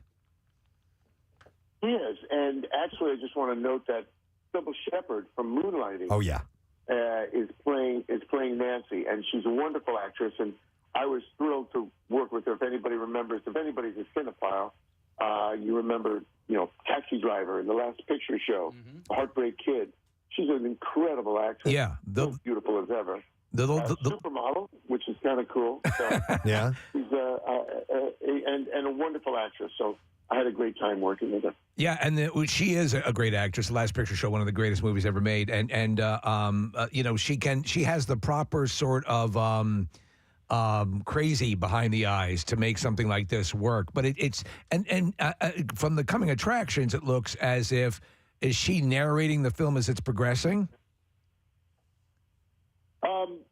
Yeah, she is, and the way the film is written, it's beautifully written. by Stephen Tolkien, who directed it. And she's narrating it as if she's writing the blog and discussing how to murder your husband. It was kind of cool. It's so weird because a lot of times, and you said that she bought the gun online and did all these things, that you would think someone who is pretty involved in the intricacies of writing, stuff like this and plotting it out would be better prepared. It still blows us away when someone commits a crime like this and they go and check their Google history and how do you get rid of a body and how do you dissolve a body and all these things that are obviously going to implicate them in the crime. What's your read on this, Nancy Brophy? Did you do any research on her herself and what motivates a person like this besides just wanting to get the money? Well, it's probably a bit of mental illness, wouldn't you think? Yeah. That you would think that a month before you murder your husband, you take out an insurance policy. And she bought the gun online, on Amazon. She bought pieces of a gun. Come on. Oh, my God. And they went into her Amazon or eBay account and found the trails of her buying pieces of a gun. So it's just an insane proposition. But, much of the world, I think that's one of the reasons that I think this is so relatable. Much of the world is under economic strain. And we panic and we try to figure out what to do, whether it's robbing a bank or stealing from your company. Yeah. Or look at FTX. Look at Bank Friedman. Yeah. Friedman Bank, who actually was stealing from FTX to pay off another one of his funds. So, stealing because you're under financial stress is universal. So this story actually is greatly relatable in that sense. Hey, Steve, so this is on Lifetime Network, and they've become synonymous with the holidays. This certainly is not that. But they also have a reputation of really creating some great content and some interesting stories. What was your experience like working with Lifetime, and was this your first experience with Lifetime Network? I thought Lifetime was great. Tanya, who heads the content department, is just unbelievable. She's so smart. And they listen, everything has a certain place and everything has a certain audience, right? Mm-hmm. You're not going to sell encyclopedias to 2-year-olds. Everything has an audience. So this audience is basically for people who like to watch women. And the fact is, matriarchies are much more interesting than patriarchies. They just are. Women rule the world. If you don't get that, then you're a dummy. The truth is, women are what it's all about. And we come from women. And nobody would be here without a woman. And the fact is that they're interesting and fascinating. They're cunning. They're smart. Men are dumb. Women are intelligent. It's just the way things run. Look at every story from Samson and Delilah on. It's all about women. So I think that it's very, very smart of Lifetime to do stories centered around women. Well, they've done this. And they've been doing this. There's no man channel. Yeah. Well, they've been doing these ripped from the pages movies, based on actual crimes, and they've been doing a very good job with them. And even in just the basic murder mystery stuff, so they're obviously branching out a lot. I mean, you have done so much stuff, and I've enjoyed seeing you on the Goldbergs. Word is you'll be returning to the Goldbergs as well. You're a science teacher. Do you enjoy working on that show as well? Yeah, that's a really fun show. Well written, really smart people. And Adam Goldberg, I just fell in love with. And actually, I think, I have another show on this Wednesday, I think. Excellent. So I think this is they're doing a sort of a tribute to Blade Runner. Yeah, that's exactly right. Right. Exactly and I have to say, for the sci-fi fans of the Sharknado and Lavalantula series, has there been any talk of going back to any of that stuff? Because that was in high demand a while ago. Yeah, I've gotten a lot of interest to do another Lavalantula. Giant spiders are very, very attractive. It was, yes, it was hilarious. Yeah, really. Listen, that's what's great about a career. is that you get to do all kinds of different things. Yep. I'm a guy who's done the same thing for the last 47 years. I wake up in the morning, have my coffee, have my breakfast, call a few people in my family, a few friends, and I go to work. Yeah. And whether I'm doing Shakespeare, or I'm doing giant spiders, or having my wife kill me, or diapering a baby, or I have a police academy outfit on, it's going to work. And you're there to educate and entertain, and then practice your craft and do something you like. And the truth is, guys like you and me, and all of us in the media, if you're talent, the chances of getting a job in the talent business are so small that we're all so lucky to make a living, to pay for the heat, the mortgage, the kids' clothes, the dentist, all from radio, television, movies, theater. The chances are unbelievably small. There are millions and millions, tens of millions of people who tried to do what we're doing. So I thank God every day. I have not been a waiter since I'm 19. Wow. And as an actor, that's a big deal. Yeah. Most actors have to have another job. Yeah.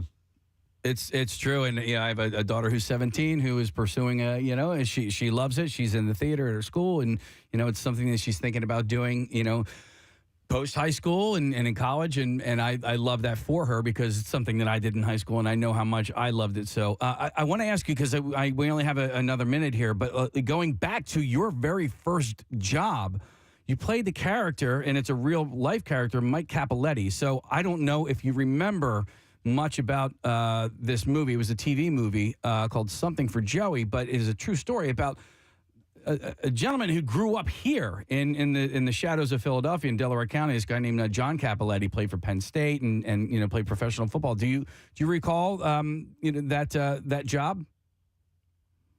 It was actually my second job. My first job, I had one line on a movie called Roller Coaster. Oh yeah. And then I was cast in this picture, Something for Joey, and I got to work with the great Geraldine Page. And it doesn't really, sometimes when I say these names of these great actors, people don't know who they are. Yeah. It doesn't really matter. The truth is they did live and they were important. And Geraldine was an amazing actress. And I got great experience on that set from all those actors. And I worked with the great Mark Singer, who is an incredible Shakespearean actor. And he played, the talented and the heartfelt John Capoletti. I remember that picture really well. Absolutely. Nice. Well, listen, Steve, it's great to talk to you. We'll make sure that we do see this Lifetime Network Saturday, 8 p.m. It is called How to Murder Your Husband. Both Steve and Sybil Shepherd in this movie. Thanks for taking some time, Steve. It's great to talk to you, okay? Best of luck. Thanks for having me. I really appreciate it, guys. And I wish you and your families good health and success. Thank you so much, Steve Gutenberg. Nice. Casey, what was the Mike Capoletti story? All right, so it was John Capoletti, and here's the deal. So John Capoletti, I believe, went to Monsignor Bonner High School, went to Penn State, and ended up playing for the New York Jets. But the thing that I remember most about John Capoletti was that he was an answer in the very first Bucks Co. versus Delco trivia question, and I didn't know the answer to it. Yeah. That's right. Actually, I do remember that. Okay. And you like couldn't figure it out. I couldn't figure it. Now, the way the question was worded, it threw me for a loop because it said he was a number 1 draft pick, and he wasn't. He was drafted in the first round, but I guessed like Floyd Wedderburn or something. And, So, and it haunts you to this day. It haunts me to this day. It gets into your very soul. All right. Well, glad you got that all out with Steve Gutenberg on the show. He was actually a bit of a therapist. He was. Yeah. It was very nice, actually. All right. Our next guest, we haven't had a chance to meet, and we are going to meet him now. He's going to be at Helium Comedy Club on Thursday. Show is at 8 o'clock. You can go to heliumcomedy.com. Everybody welcome Andrew Collins to the program. Andrew, good morning. Good morning. How are you? We're good, man. How you doing, bud? I'm doing well. I just moved to Los Angeles, and there's a monsoon. Yes. Third day living here, so you're getting decimated. Yeah, it's a good sign when you move here to a place that has never seen a cloud. Yeah, and now it's like Armageddon. Yeah, and So I figure, everyone's moving out of Los Angeles. It's a good time to move here. Where did you move from? St. Louis. Oh, and I was in and St. New Louis York this before past there. weekend. Yeah, I'm sorry. I know. Are you from the area? You from St. Louis originally? No, I'm from Florida originally, about 2 hours north of Miami. Oh, wow. A place called Port St. Lucie, Florida, which is known for where the New York Mets spring training. Yes. Yeah, absolutely. So wait, And why that's were you it. in St. Louis then?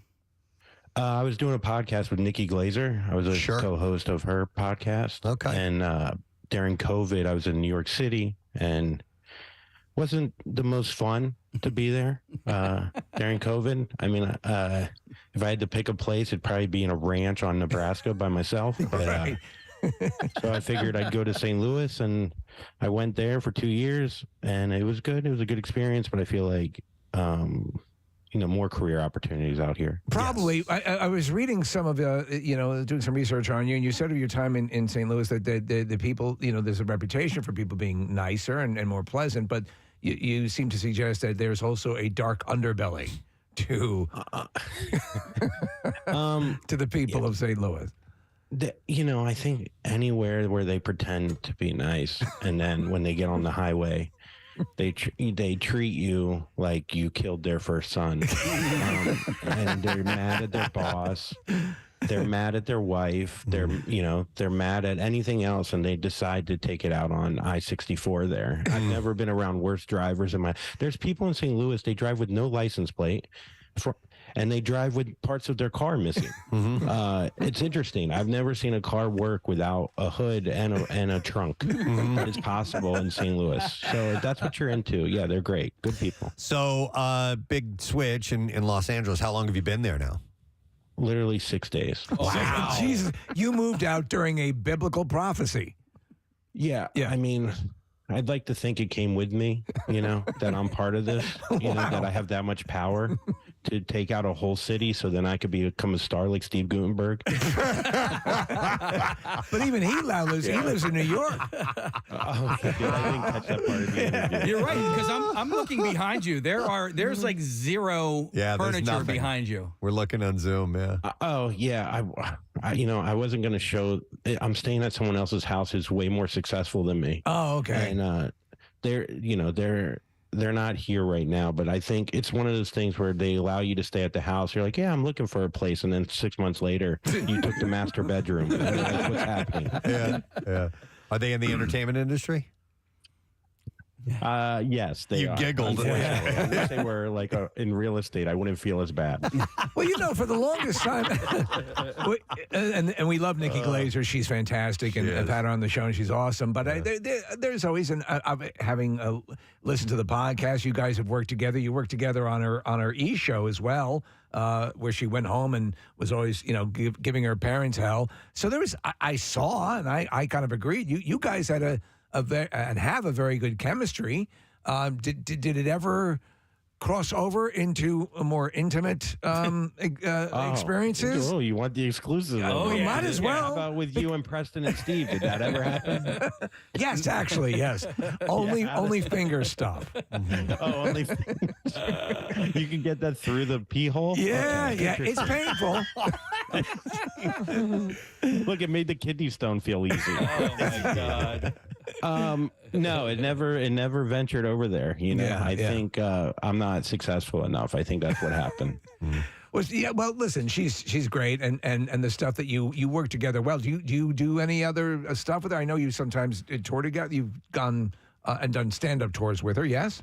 Yeah, I did stand-up tours. I opened for her for about 3 years. It was a great experience. I was her dog walker before that. So, just dream big. Yeah. But no, that's how I met her. I was dog walking while I was doing stand-up, and I was walking a dog with wheels for legs. Oh, no kidding. Because it was lazy. And and she took a photo of me, put it on Instagram, and then people said I'm a comic. She hired me a couple years later as a dog walker, and then gave me an opportunity to host for Caroline's, and now I'm sitting in the mansion in LA. Wow. That's awesome. That is during a amazing. flood. Yeah. Yeah, there ain't no flag. Yeah. So Andrew, my fingers. Quick story. I was, I was at a friend's house. I don't know how to tell this story. Stop No. And so the brother had some medical complications, and so he was. So we went to go visit him, and so he's sitting in his bed, and we're just in there talking, and he's going through therapy and stuff like that, and his TV's on. And apparently, HBO Max was on, and F-Boy Island was up on the screen, and we're in there. It's me and my wife and our friend and this kid's, both of his parents, and I can't help but stare at the screen that just says F-Boy Island this whole time, and you're one of the creative producers on that show. Can you talk about your experience with F-Boy Island?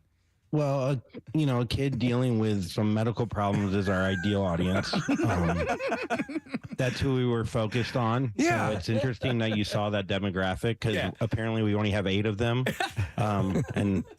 But yeah, it was an amazing experience to be around 30 gorgeous men with 9-packs that put oil all over their bodies every morning. So, that felt great. Well, the great part is that Nikki was, the host, obviously, and is the host. And so there is, as comical as those shows inherently are, when you're being knowingly comedic about it, that's what makes it work. What's the status of that show right now? I think now it's going to be on Lifetime. With Steve Gutenberg. Yeah, with Steve Gutenberg. And Got a good lead in. It's going to be a little watered down. Yeah, they can't go. It can't be F. F has to stand for something more benign. Yeah, F stands for friendly. Friendly Boy Island. I wanted to ask you because one of the articles I read, in preparation for the interview is you went to Tulane. And went back to they were commenting on you returning. I think this was about a year ago, and about some stuff in your experiences there. And I don't know if you were joking or if this is a factual story, but it involves a bulletproof vest, and I think it was your brother. Is that story accurate? Is that true? And can you explain it? It's a true story. Explain what happened. I'll try to tell it in the radio version so it's faster. But the first night I visited Tulane, New Orleans, I was very excited. I was still a virgin. I thought, this is my big night. This is my big chance. And within a minute, my brother's roommate, who was an ex-Navy SEAL, asked me to look through this closet of death. He had a bulletproof vest in there. I tried it on. He goes, look, it's knife proof. And boy, was it not. Oh, no. Oh, my God. He stuck a knife into your chest. I stuck a knife into my chest, how Navy SEALs do. And next thing I know, I'm in my brother's Wrangler and I'm in the emergency room. They think my lung is collapsed. It wasn't. They give me a Demerol. I feel like I'm finally partying on bourbon, which felt good. And then the Navy SEAL told me that I have to tell the cop that I stabbed myself. Oh, my God. Which I did because I told him a dog jumped on me while I was playing with a knife. It's pretty smart. And, yeah, actually pretty good. Before improv classes. That's very good. And so the cop laughed at me and left, did no paperwork, And that night I went to a concert and the guy playing the guitar was the Navy SEAL that stabbed me and he dedicated a song to me, which was nice. This is all true. I swear to God. That's so insane. I hope he got you laid that night. The next night, I actually was going to go. I went home with a girl. I showed her I got stabbed. I went to this fraternity party. And I swear, it turns out if you get stabbed by a Navy SEAL, you're a pretty cool guy. That's a plan. That's a panty dropper story. If you want, I was in a fight with a Navy SEAL, stabbed me in the chest. The problem is the next time I go, you know what? Don't do the vest. Let's really get some quality women. The more you're stabbed, the hotter the woman. Collapsed the lung. Yeah, collapsed the lung this time. Stabbed me in the kidney. But it turned out the guy was never a Navy SEAL. I found that out 6 months later. Oh, no. He actually worked the SEAL show at SeaWorld. He might have been a SEAL. The whole time. He trains him how to blow the horns. Oh, my God. That's insane. I did put a fish in his mouth. That's wild. So yeah, it was wild, man. Have you? So we, in all the years we've been doing this, and this is our first time meeting. Have you played Philly before? Have you come to the area? I have. Yeah. I have. I've done Helium and the Punchline, and I think a theater there with Nikki. I haven't done it on my own headlining. This is the first time headlining there, and I really do love the Philly crowds. I feel like you guys, a lot of people are scared of you guys. Ever since that one Bill Burr rant. Yes. Oh, yeah. But look what it did for him. That made Bill Burr's career. He'll freely admits it. Look, if you want to yell at me and I could tell you to shut the hell up for 35 seconds and I could become a millionaire and actually own this house that I'm staying in, that'd be great. I'll take it. You can throw whatever you want. Throw knives at my face. Well, stab you in the chest. I'll tell you this is that and it's from when we started to what it is now, the comedy scene is so robust here, and the amount of funny people, like legitimately solid stand-up comedians that are coming from this area, it's just fantastic. So, everyone thankfully is echoing what you say about the audiences. They're really sharp, and Helium is a great club. Yeah, they're amazing. And yeah, like guys like Chris O'Connor, Shane Gillis obviously has blown up, like Tommy Pope, all good friends of mine. I don't know if they'd say that, but I mean, I've only had great times there. Performing in Philadelphia is interesting though, because if you get drunk the next morning, you're hungover next to where they signed the Declaration of Independence, and you really feel like a loser. That's the one thing, because so much was done there. I'm used to Florida where they just barely built a strip mall. So. No, it is true. Whatever you see here, whatever it is the first whatever it is. First zoo, first post office, first whatever. And that's kind of humbling. And it does make you feel extra incompetent when you for sure when you're in proximity to it. Yeah. All right. Well, listen, enjoy when you're in town. Next time, if you got some more time, swing by the studio. We'd love to have you in here if you're going to come back. I appreciate that, you guys. Anytime, man. I'll bring a knife. Yeah. Yeah, bring a knife. Yeah. HeliumComedy.com. Tomorrow night, it will be Andrew Collin. Thank you, Andrew. All right. Thank you so much, guys. Take care, brother. We'll see you soon. Wow. I wonder where he's staying. I know. I wanted to ask. I think it was Nikki's place. Is it? He said when he was talking about his career with her, and then he said something to the effect of, and maybe I misheard, and now I'm staying in her mansion. Did he say her mansion? Well, I think so. Okay. I think he didn't want to tip his hat at the beginning, and then he felt a little more comfortable. I mean, that's a lot of people. So in that who are fans see them together and so why not you guys? I think he has a girlfriend. What's that? I think he has a girlfriend. Okay. All right. Well, all good, friends. We should take a break and just remind you that we do have Tattoos Day taking place. So Floating World Tattoo and Piercing is a $350 gift certificate that can be yours for a Preston and C Show themed tattoo. So text us word tattoo to 39333. If you want to check out their artwork, you'd head to 1729 South Street in Philadelphia or go to Floating World Tattoos.com. That is. We'll come back with the bizarre file, so stay close. Preston and Steve. On 93.3 WMMR. The MMR Short This is Spinal Tap. There we go. Nice. Come on. Yeah. The greatest films. I'm sorry. They nail it. Every scene. If you've been in a band at all, done any traveling at all, it's incredible. It holds up to this day. It does. Other movies, almost famous, all that stuff, but to me, Spinal Tap, hands down. Are you saying you've gotten lost backstage trying to find your way to the stage before? Of course. Everything in that movie, not one thing. It's the limo, the whole, everything. It's the record company party, everything. The girlfriend, the thing. It's spot on. That's great. I love to hear that. Excellent. Yeah. All right. Well, listen, Chad, thanks for your time, man. Stone Harbor. I really appreciate it. Absolutely. And we'll stop. Maybe me and Casey will stop by. We both have shore houses, so we'll come by and say hello. Please do. That would be awesome. All Love right. to see you.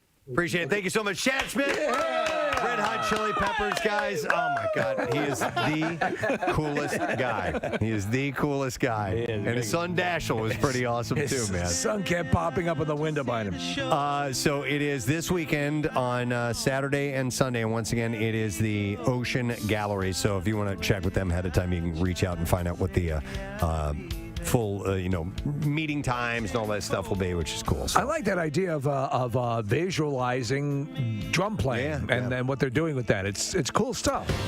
This guest is one of the more colorful characters through the years of contestants on Jeopardy. So much so, not only a Tournament of Champions winner, but they loved his personality so much, brought him in to host. He's been hosting this week the Tournament of Champions. He's been doing a great job. 2021. Buzzy Cohen is joining us. Morning, Buzzy. Good morning to you, sir. Hey, I got to ask you, man, how was it? I mean, you guys film these things in advance. Was it as surreal as you thought it might be, being up there, standing in Alex's place?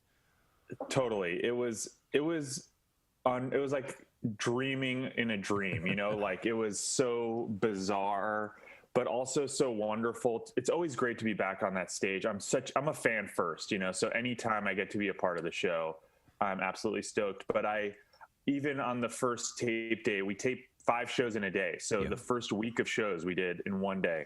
Wow. On the lunch break of the first week, I just went out and walked out on set just to drink it in and have a moment by myself. Cause you never get that, you're always when you're a contestant, you're always in the green room, you're being shuttled off. And so I really tried to take advantage of that. And it was, I was in Alex's green room. It was so wild. I was really connecting with him. It was amazing. Well, I have to say, first off, you've been doing a great job. I love to see people who excel, and Ken has done it. You guys are GOAT status, and Ken the GOAT at this point, but still, you guys have, I think, a singular credibility when it comes to being up there and doing this. And the show is just so you can tell you are a fan. And if you were nervous, that didn't come through. What I do love is the knowledge, and you always sense this with Alex, that there is a wealth of knowledge behind the clue giver who can sort of accentuate a little bit of information that's being, imparted throughout the show. As you're doing it, did you have that moment, though, in that where you're so overwhelmed, where you're like, oh, yeah, I'm actually running this thing? Did you lapse into contestant mode for a nanosecond or observer mode? Well, I spent about 4 weeks getting prepared for this, and I had to I watched a lot of Alex, and I had to totally change the way that I was watching the show to switch. So by the time we got there to the actual tape day, I had my mentality had totally shifted. But one thing that I think it really helped me with is that being a contestant, I kind of understand the way you listen to the clues and hear the clues. Yes. And so it helped me kind of understand where to kind of put a little more emphasis because, like Alex, I want the contestants to get the questions. I'm not here trying to trick them. Well, there's a perfect example of that. And you make a good point. Last night, there was a clue where this spotted dance, and it was polka. And I would not have known it other than the clue of spotted. I thought, polka dots. Yeah.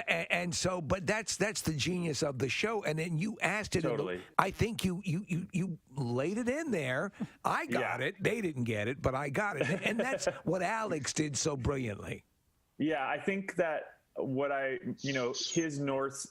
was my North Star, and what he always did was he was on the side of the contestants and the show, the integrity of the show. And so that's whenever I had a question about how to approach something, it was how do I keep the integrity of the show as strong as possible, and also make this enjoyable for the contestants. My Tournament of Champions was so fun, and I just wanted to make sure that they were having a good time. For me, that was making sure that the taping and everything went as smoothly as possible. And so I really just wanted to do a great job, not just for myself, but also for them and also for the fans. I wanted them to have a great Tournament of Champions. This is a highlight of the year. Buzzy, was there anything that you discovered that you didn't realize it was one of Alex's responsibilities as host? Maybe that's kind of not even really even seen. It's just you have to be in that place to go, oh, yeah, he does this as well. Well, the thing that you realize when you start, because when you're getting ready as a contestant, you're sort of ignoring his reads in a way. You're reading the clues faster than him to try to figure out if you know it, and then just listening for him to finish. What I realized is every single clue that he is reading, he approaches like its own thing. He doesn't have Alex clue read. Every single clue is its own story. I don't know where that's coming from. It's not a marathon. It's 61 sprints. Each clue, like, he gave its own life. And that, to be able to do that and not just kind of like zone out and get into like, okay, here's my clue read rhythm, is incredible. And I think the other thing he did so well was he could pepper in little bits of color, like just for fun, like teasing that, oh, you're out of the hole, blah, blah, blah. Doing that when you're in the moment and trying to track what clues happening, all that is not easy. And, you know, I think what was amazing is how effortless he made the entire thing. Preston and I, and we've all discussed those little things, like when like encouraging somebody. That's right. Totally. Those little things which seem like, oh, what? He's just simply conversing. That everyone can do that. No.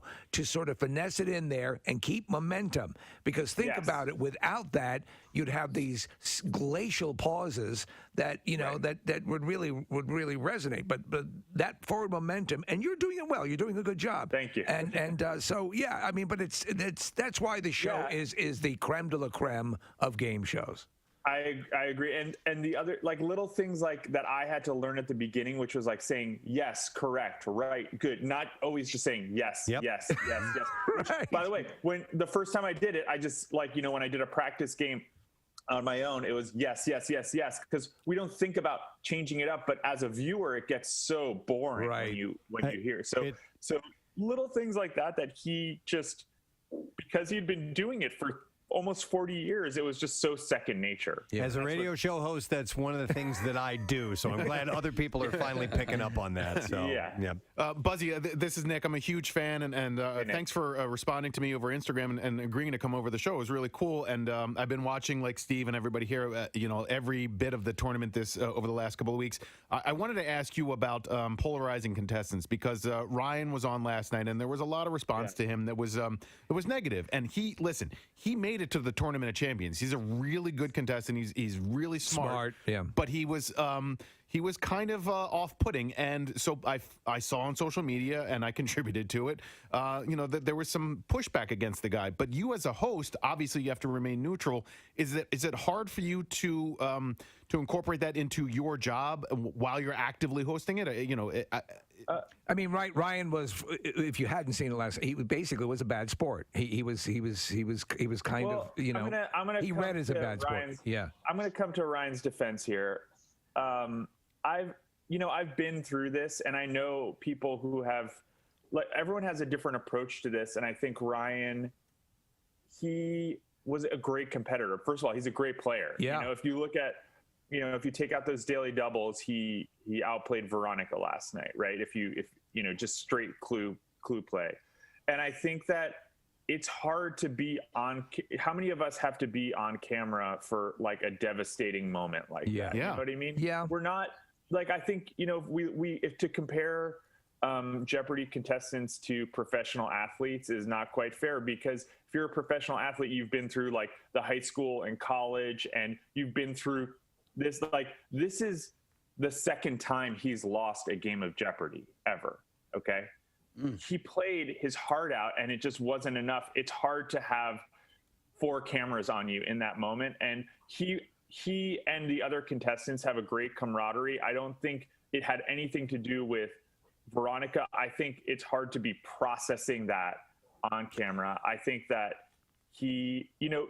different people have different, like, I had a very, like, happy-go-lucky, win-lose, whatever attitude. Not everybody's like that, and I don't think we need to expect that from. The dude made it to the Tournament of Champions semifinals, and I'm sitting there on my couch, and so it's I have no place to judge. I'm a viewer. I'm not a contestant, so I don't want to be harsh on the guy, but it's just got to be. You see people rooting for or against particular contestants, and it makes it difficult for somebody like that, I'm sure, to have to go through. Yeah, and for me, I was like, to be honest, when I saw I think the feeling in the studio was I think a little different than what it came across at home when he missed that daily double and then was like trying so hard to come back. I think everybody was like, WMMR. All right, let's take another run at this. WMMR presents Preston and Steve's Bizarre File. Sponsored by Bergey's Cadillac and Plymouth Meeting. They invite you to experience the all-electric Cadillac Lyric. They will host this extraordinary event Thursday, January 12th from 1 to 6 p.m. Visit BergeysCadillac.com if you'd like to RSVP for that today.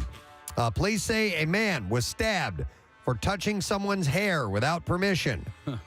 The incident started on touch the hair. New Year's Eve when the unidentified 32-year-old man reportedly asked a 36-year-old man named Ryan Johnson if he could touch Johnson's hair. I asked you not to touch my hair, and you touch my hair. Johnson responded by telling the man no.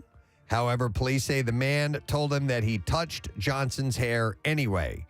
The men then went. Now I'm going to have to kill you. Went their separate ways until a few hours later when they crossed paths again in the alley. The man reported that Johnson bumped into him, and he immediately began feeling pain in his abdomen, and that's when he lifted his shirt and realized that he had been stabbed. Jesus. Yeah. The man then proceeded to ask a bystander to contact police for him. The bystander that called 911 reported to officers that he had seen a man matching the description of the suspect walking east in an alley with a knife. All right, then, can I smell you? No, you can't smell me either. I don't want you touching my hair, and I don't want you smelling me. Investigators reviewed security. Can I wink at you? Camera footage from the area and also from the bar where Johnson was located on video prior to the stabbing. Johnson was identified by an employee of the bar where he was seen walking east in the alley just prior to the stabbing. 1 week later, Johnson was found in a vehicle. Officers stopped the vehicle, and he was taken into custody for an interview. He faces attempted murder charges, aggravated battery with a deadly weapon. One day he's going to have a very successful salon. I guess so. Yeah. Don't touch the hair. But he came back hours later with the knife and stabbed him in the alleyway? Yeah. I've been thinking. Yeah, right? Don't touch! Don't touch. And by the way, the guy had said he felt somebody just bump into him and didn't realize he'd been stabbed. Like, I've heard that story a few times. Like, you don't know that it happened. Do you remember some people bleed out and not realize? The footage of the person walking along, I forget what city it was in, but they had a knife in the back of their head? Yeah. Uh-huh. Yeah, I remember that. I tell you, like, anytime there is a prison scene, like where there's somebody's getting shanked in a prison in a movie, or I can't stand it. It just gives me chills. I hate. Sure. Yeah. Yeah. The idea of that happening, that's horrible. Authorities are asking for information after 5 paintings valued at more than $400,000 were stolen from a locked truck in Boulder, Colorado. The high-end paintings were stolen sometime between the evening of December 14th and the following morning. I might have brought those inside. The transport company staff stayed at a hotel overnight and discovered the following morning that the padlock on the truck had been cut and the 5 paintings, in addition to some tools, had been stolen. Why would you do that? Well, they thought it would be safe in the truck. Bring it inside. They were in a hotel. I don't know. It's a La Quinta. They're very secure. The artworks included View of the Taos Pueblo by Joseph Henry Sharp, Laguna Pueblo by Ernest Martin Hennings, Untitled by abstract expressionist Elaine de Kooning, Burnett's Barn by representational painter Jane Freilicher. And Don't Touch the Hair. And Don't Touch the Hair by Anger Irving Course. No, it was called Taos Pueblo at night. Officials did not specify where the artworks were traveling to or from. Police are asking members of the public to submit any information related to the theft. How do paintings get their value? I look at things. You put them on a scale? No. Nick, your girlfriend is an artist. And she's very, very talented. Nick Murphy's wife, same thing. I look at these things and I'm like, these things could be worth money. I don't know how. Well, some of it's arbitrary. And Yeah. it's like, how does an NFT get its value? It's because a lot of people say that it has that value. And it goes to it's worth what someone will pay for it. Yeah, and there are stories about Picasso drawing on a napkin towards the end of his career and giving it to people and saying, here, this is worth $60,000. But it wouldn't have been worth $60,000 at the beginning of his career. Right. You know? When it was just Gus Picasso. Police made a troubling discovery after a welfare check. They responded to a residence in regards to a welfare check of an 80-year-old woman named Kathleen Rulander.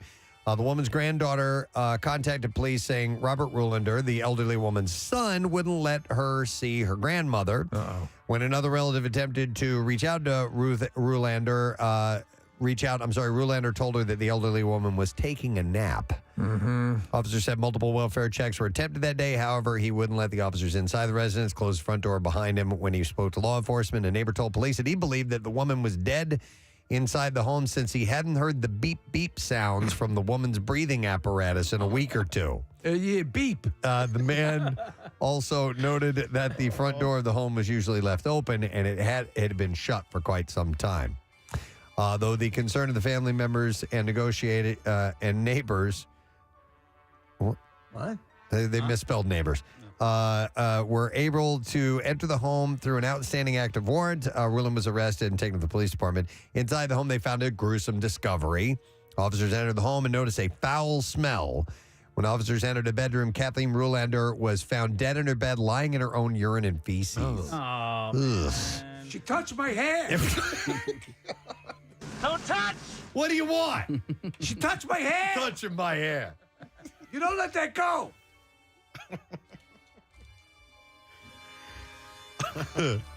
So he was arrested for a series of charges.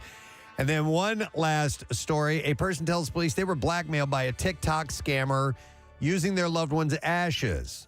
So police said that the victim made contact with a TikTok seller who claimed to create artwork from cremated ashes. After the victim paid the seller and sent the ashes, they reported that the seller blackmailed them and demanded $3,000 to return the ashes to them. Come on. Police say that the victim is sharing their story to keep anyone else from falling prey to the same heartless crime. Friggin' TikTok, right? Yeah, there you go. And that is it in the bizarre file for you. Earlier, they're mandating that government officials take TikTok off their phones in Jersey.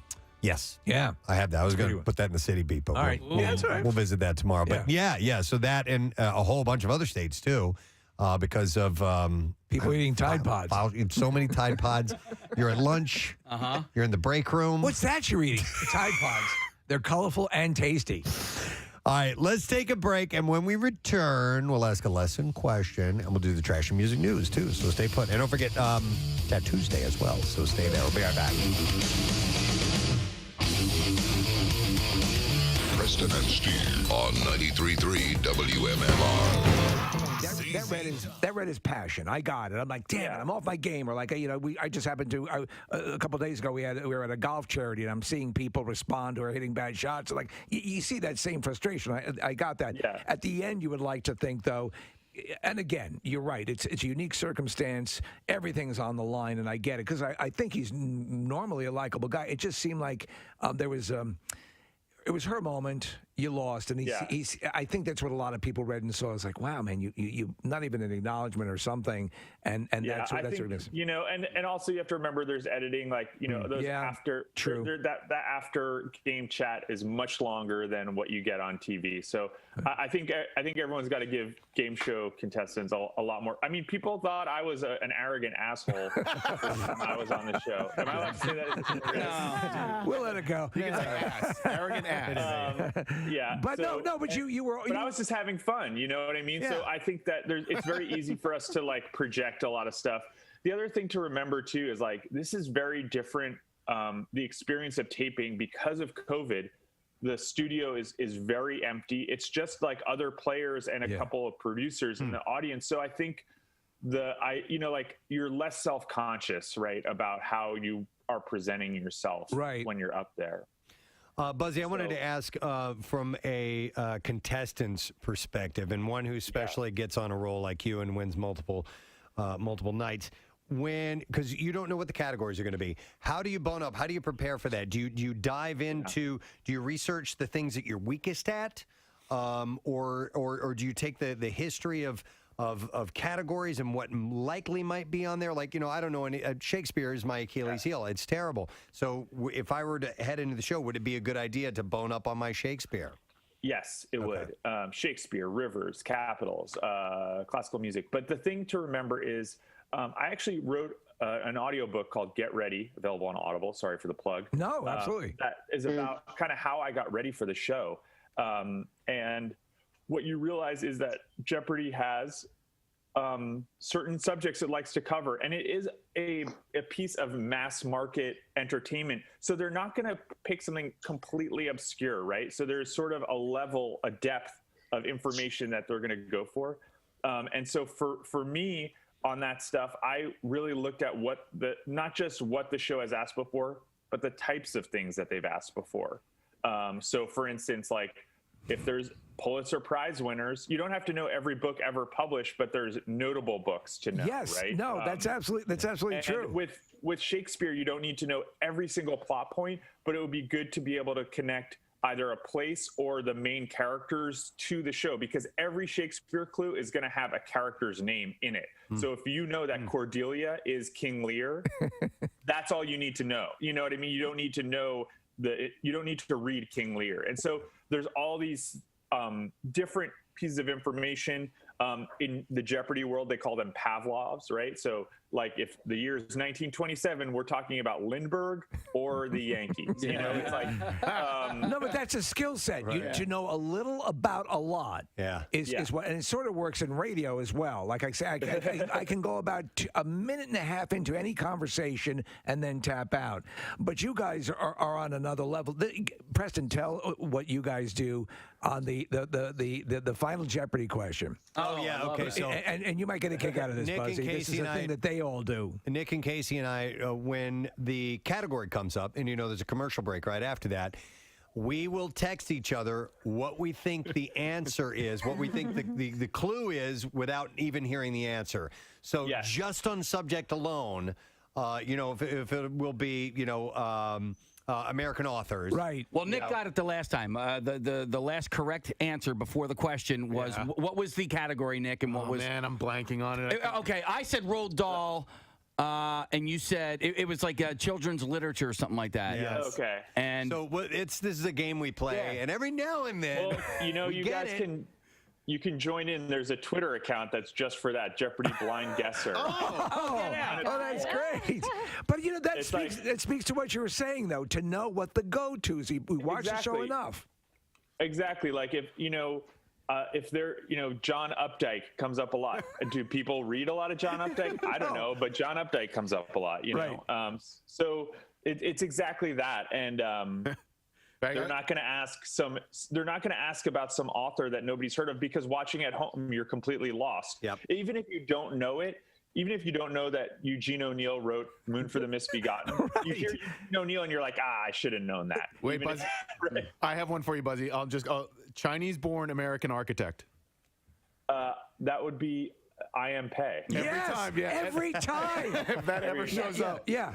Totally. Yeah. I mean, and that's kind of when you're playing Jeopardy, you're not, a lot of the clue information is sort of superfluous. Last night there was a clue about during the Eid festival, you eat this thing with this food that has another name for its worm-like appearance. All you need to know is worm-like noodle, and it's vermicelli. That's Any it. of the other information. Right? That's what makes it such a great game, is that there are tactics that can be employed that are, it's not just happenstance. I mean, there certainly is a level of that, but there is a way to play the game and have different methodologies that can get you across the line. And then, of course, there's also luck. Tons of luck. Yeah, and that's it. And then that clue I just mentioned is a great example of, as a viewer, you might know vermicelli, but then you learned all of this stuff about the Eid festival and another quote. Like, you can learn, like, of course there's the game aspect, but then there's all the other information which may not help you get the answer. It's like, oh, I didn't realize that, Yeah. When I host trivia night at my kid's school. We brought it to the school. It's Quizzo night, and I'm the one who comes up with the questions. And I take a page out of Jeopardy's notebook. Like, I will ask a question where the audience will be like, how am I supposed to know the answer to this? And then you're supposed to ask yourself, how am I supposed to know the answer to this? The answer is in the question. Like, why would you think that any of us would even know this answer? Well, what's the question and how is it asked? You're right, because great riddles are done that way. And that's it. If you watch like a straight up college bowl type of game. Where they don't do that, you'll get slaughtered because it's as dry and un-border collie-ish, in the way that you can be directed a little bit. It's just antiseptically, what is this? And I find I have to tap out, but I can do better at Jeopardy because of just a little bit of prodding will get you there. There's usually like 3 clues in each clue, and I think I got a chance to finally meet the writers. As a contestant, you've no contact with the writers, so as the host, I finally got to meet them, and I was just like singing their praises because I think the format of the show, having so many clues, like if there's a category about, some pop artist or some subject you don't know, it's only a couple questions and there's a bunch of other stuff. That's one thing. But the writing of the clues is so masterful. And I was like, I'm not worthy because it's exactly what you're talking about. Yeah. There's always a way, even if you don't know the information, to find, except for maybe the $2,000 clues, which sometimes you got to know it or you don't. It's true. 90% of the clues, you can figure it out. And that is as much fun as knowing something cold. Yeah. Right? Yeah, no, you're right. Buzzy, I wanted to ask you about another book. It's called Answers in the Form of Questions. Claire McNear wrote it. I don't know if you had a chance to read it or even... Yeah, and she goes into the production of the show and where the contestants stay and what they bring to the set and how many different pairs of clothes they have to wear and all that kind of thing. Yeah. Do you think that was an accurate representation of what your time as a contestant on Jeopardy was like? Absolutely. Claire is fabulous. Like, we joke that if Jeopardy is Harry Potter, she's our Rita Skeeter or whatever. She's the Daily Quibbler or whatever. Yeah, or what, I don't know if she likes that, but it's going to be not till April, but it's a couple of things, Q&A and some contests and so on. But you have to answer this question correctly. We're going way back to the beginning of the show this morning. What kind of a cuck is Regis? Oh. What kind of a cuck? Yeah. Special kind is Regis. 215-263-WMMR. Regis Philbin had a quick jump in on the program, and we found out he likes to, watch other people doing it, and especially with his own wife. It's great that he continues to contribute after his death. Yeah, so let's see if you know what kind of cuck he is. 215-263-WMMR. The trash business is a gold mine. 93.3 WMMR with Preston and Steve's Hollywood Trash. And while we're waiting for that call, we'll take a look at the trash. What's going on this morning, Steve? Well, Preston, Avatar, The Way of the Water has officially hit the break-even level, clearing over $2 billion at the box office. Director James Cameron says the movie should turn a nice profit if they can get to the cajillion mark. Hey! 44-year-old Chris Evans and 24-year-old Portuguese actress Alba Baptista became Instagram official with a video posted on Friday. In the cute video, Evans and Baptista repeatedly scare each other, with him jumping out from behind doors and her showing him her birth certificate. Oh, durka. And finally, Khloe Kardashian angrily responding to accusations that the trendy drug Ozempic is responsible for her recent weight loss. Khloe snapped back saying, quote, "Do you realize how much time I spend in the gym taking Ozempic?" That's your Hollywood trash. All right, we are going to see if somebody does indeed know the answer to this question. What type of cuck is Regis? That was asked earlier in the 6 o'clock hour. And we're going to go to Frank and see if he knows the answer. Hey, Frank, good morning. Hey, good morning, bitches. All right, bitch.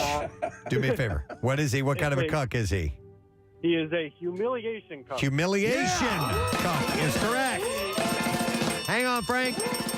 Got yourself a pair of tickets for Bruce O. Rama. 2 events, 1 fun night, hosted by cult film star Bruce Campbell. It'll be Friday, April 14th at the Keswick Theater. And part 1 is a last fan standing interactive trivia contest for fans of fantasy, horror, sci-fi, superheroes, and gaming. And by the way, everyone in the audience gets to participate in that contest. That's great. And then part 2 is called a Groovy Bruce movie screening, including a Q&A with Bruce. And tickets go on sale this Friday, the 13th at 10 a.m. via AXS.com. I hope we get a chance to talk to him between now and then. I'm sure we will. We've had him on the program many times. He's always awesome. All right, time for music news. Now, Preston and Steve's Music News on 93.3 WMMR.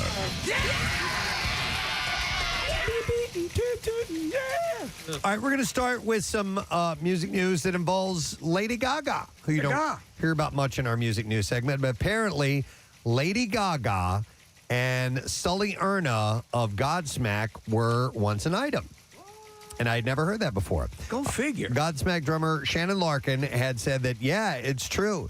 He said, and that's not, I don't think, a secret. I don't think Sully would bum out if people knew that he dated Lady Gaga. He goes, I mean, she's hot and she's mega talented.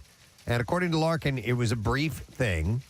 Erna only told his friends and the band because he's, quote, not flashy like Tommy Lee or Travis Barker.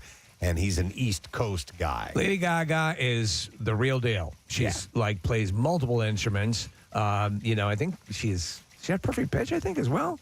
Don't know. I wouldn't doubt it. I mean, she's a prolific writer. Yeah. Obviously she's a actress. Not only a great singer, but she's a stage performer and an actress. And she's great in Stars Born. And she's playing Harley Quinn. Yeah. So rock on. Yep. The Red Hot Chili Peppers, the Smashing Pumpkins, and more are set to perform at the 2023 Bottle Rock Festival. Is it Bottle Rock or Bottle Rocket? I thought it was Bottle Rock. It is Bottle. I thought it was Bottle Rock. Maybe it is Bottle Rock because it's Bottle wine Rock? country. I thought it was Bottle Rock. I thought there's a band I like called Camp. It's Bottle Rock. Maybe I've always seen it and thought Bottle Rocket when That's I saw what it. All right, so the Bottle Rock Festival. Other performers include Post Malone, Lizzo, Duran Duran, Lil Nas X, and the Smashing Pumpkins. That event will take place on May 26th to the 28th in Napa Valley, California. And then just one more item, and that's it for music news. Ozzy Osbourne admitted he's nervous for his family's big return to television. Following the massive success 20 years ago, the MTV hit The Osbournes, the clan will be featured once again in the upcoming 10-part, 30-minute BBC reality series Home to Roost, which focuses on the family's move back to Britain. The new series will also air on BBC One and iPlayer. I wonder how. So, you remember the charm of the original show, and I hope they're not positioning this as right. Because Same thing again. Yeah, Jack was walking around with like army fatigues on and being kooky, and they all had their idiosyncratic stuff, and now they're he's an adult. He's producing shows. He has his own reality show. She's pregnant. Starting a family. It's a different animal.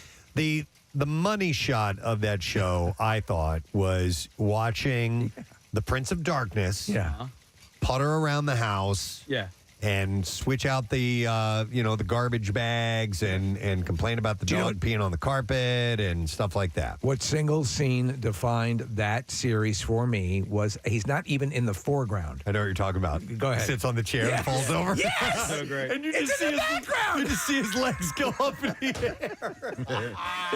It's the best. It was like a captain's chair or something like that. And he sits down. They're backstage before a show, and all of a sudden you just hear thump, and you see his legs fly up in the air. And what happened? Ozzy fell over. Yeah, we're watching it. Yeah. I mean, like you could not have planned something more perfect than that. I want to see this again. We're now watching video playback up. The best. So, who knows if they can pull off that same magic. I think it's got to be a different animal. It has to be. During a chat with The Mirror, Ozzy said... You're just talking to yourself at that point. Yeah, he was just looking in the mirror, and he said... on the wall, who's the prettiest walker of them all? He said, I don't know how the Kardashians have done it for so long. He said, it sent us crazy at the end. He said, I'm not sorry I did it. But after 3 or 4 years, I said, you know what? We're going to lose somebody because it's getting too crazy.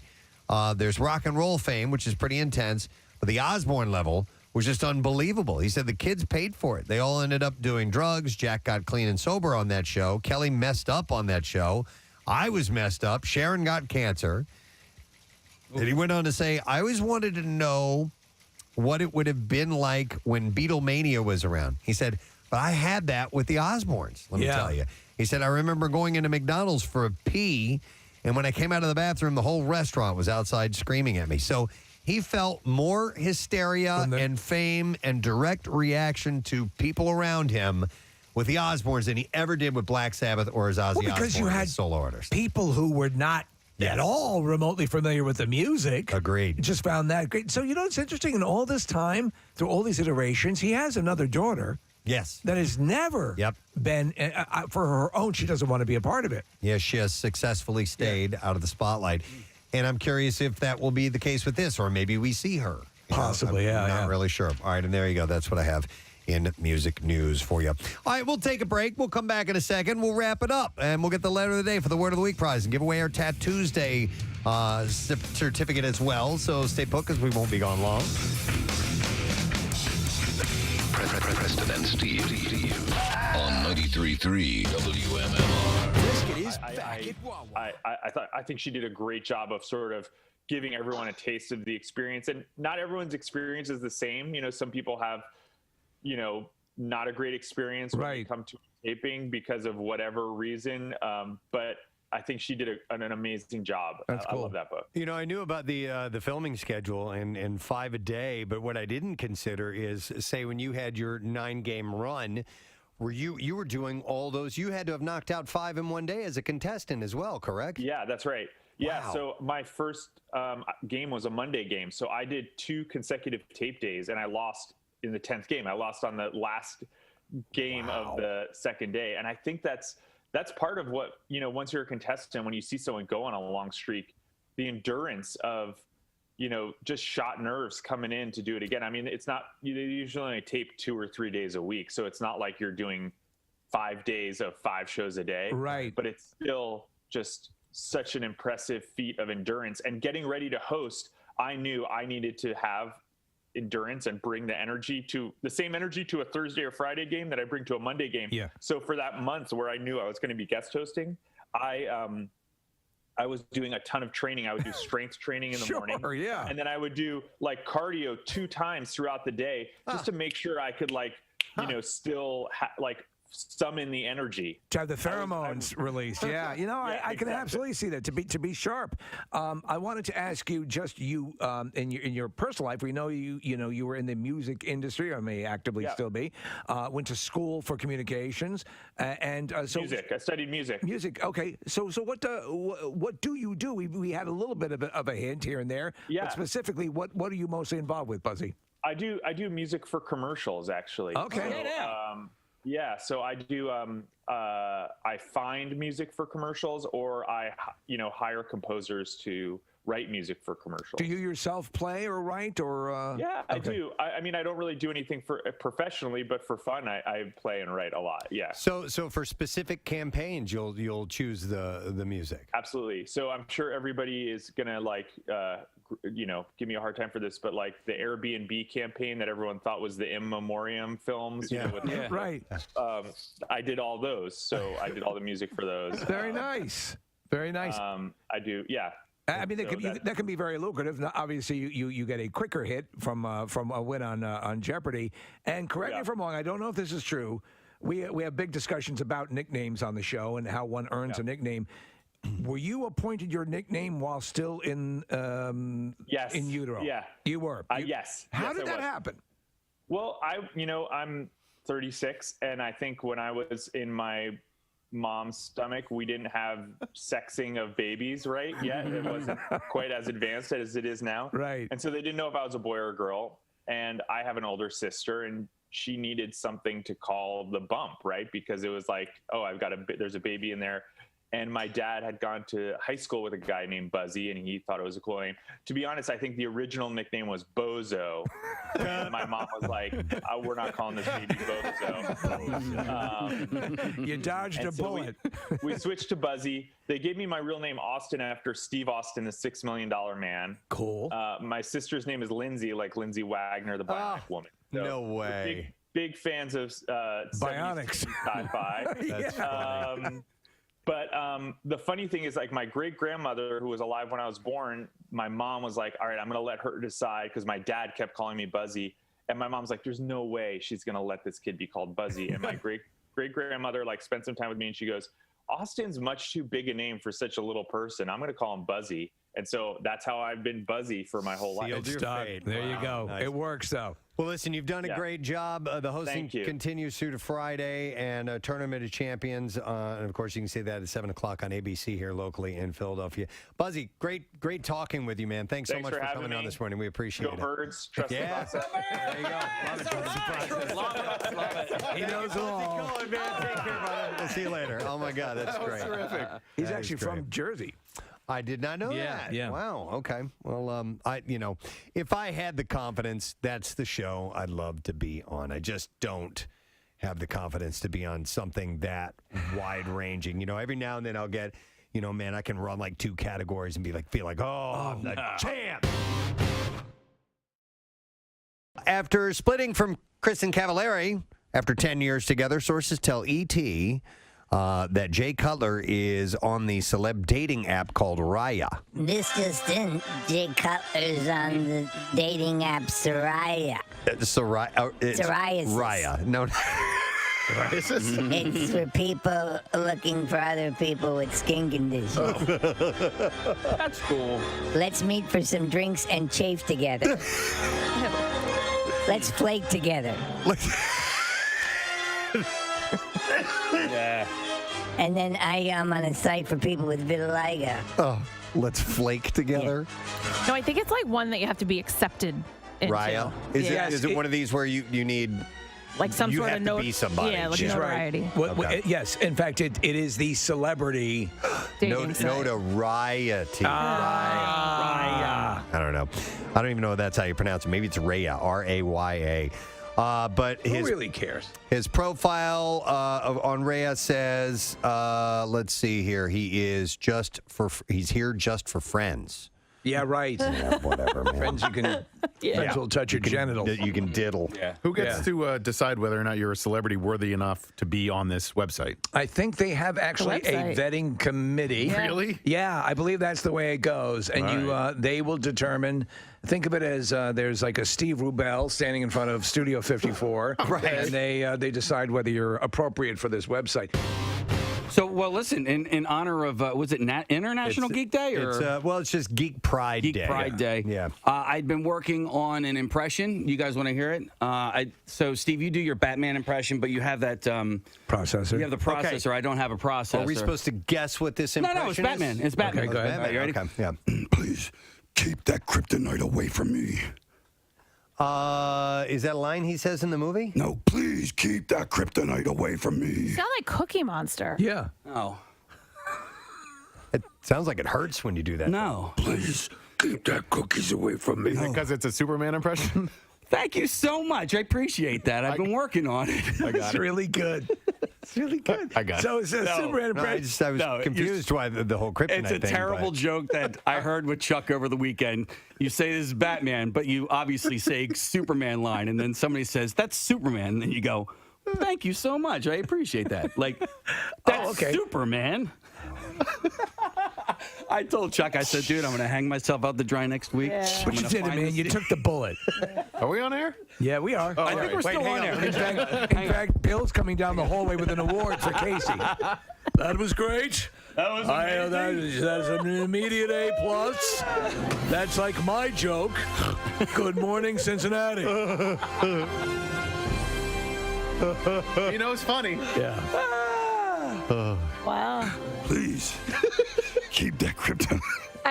Just don't do one that sounds like Cookie Monster. Cookie Monster. Like the thanks man thing, I was like, I didn't even get that part of it. So, sorry, man. Nick got it. He was following. I know. I enjoyed every second of it.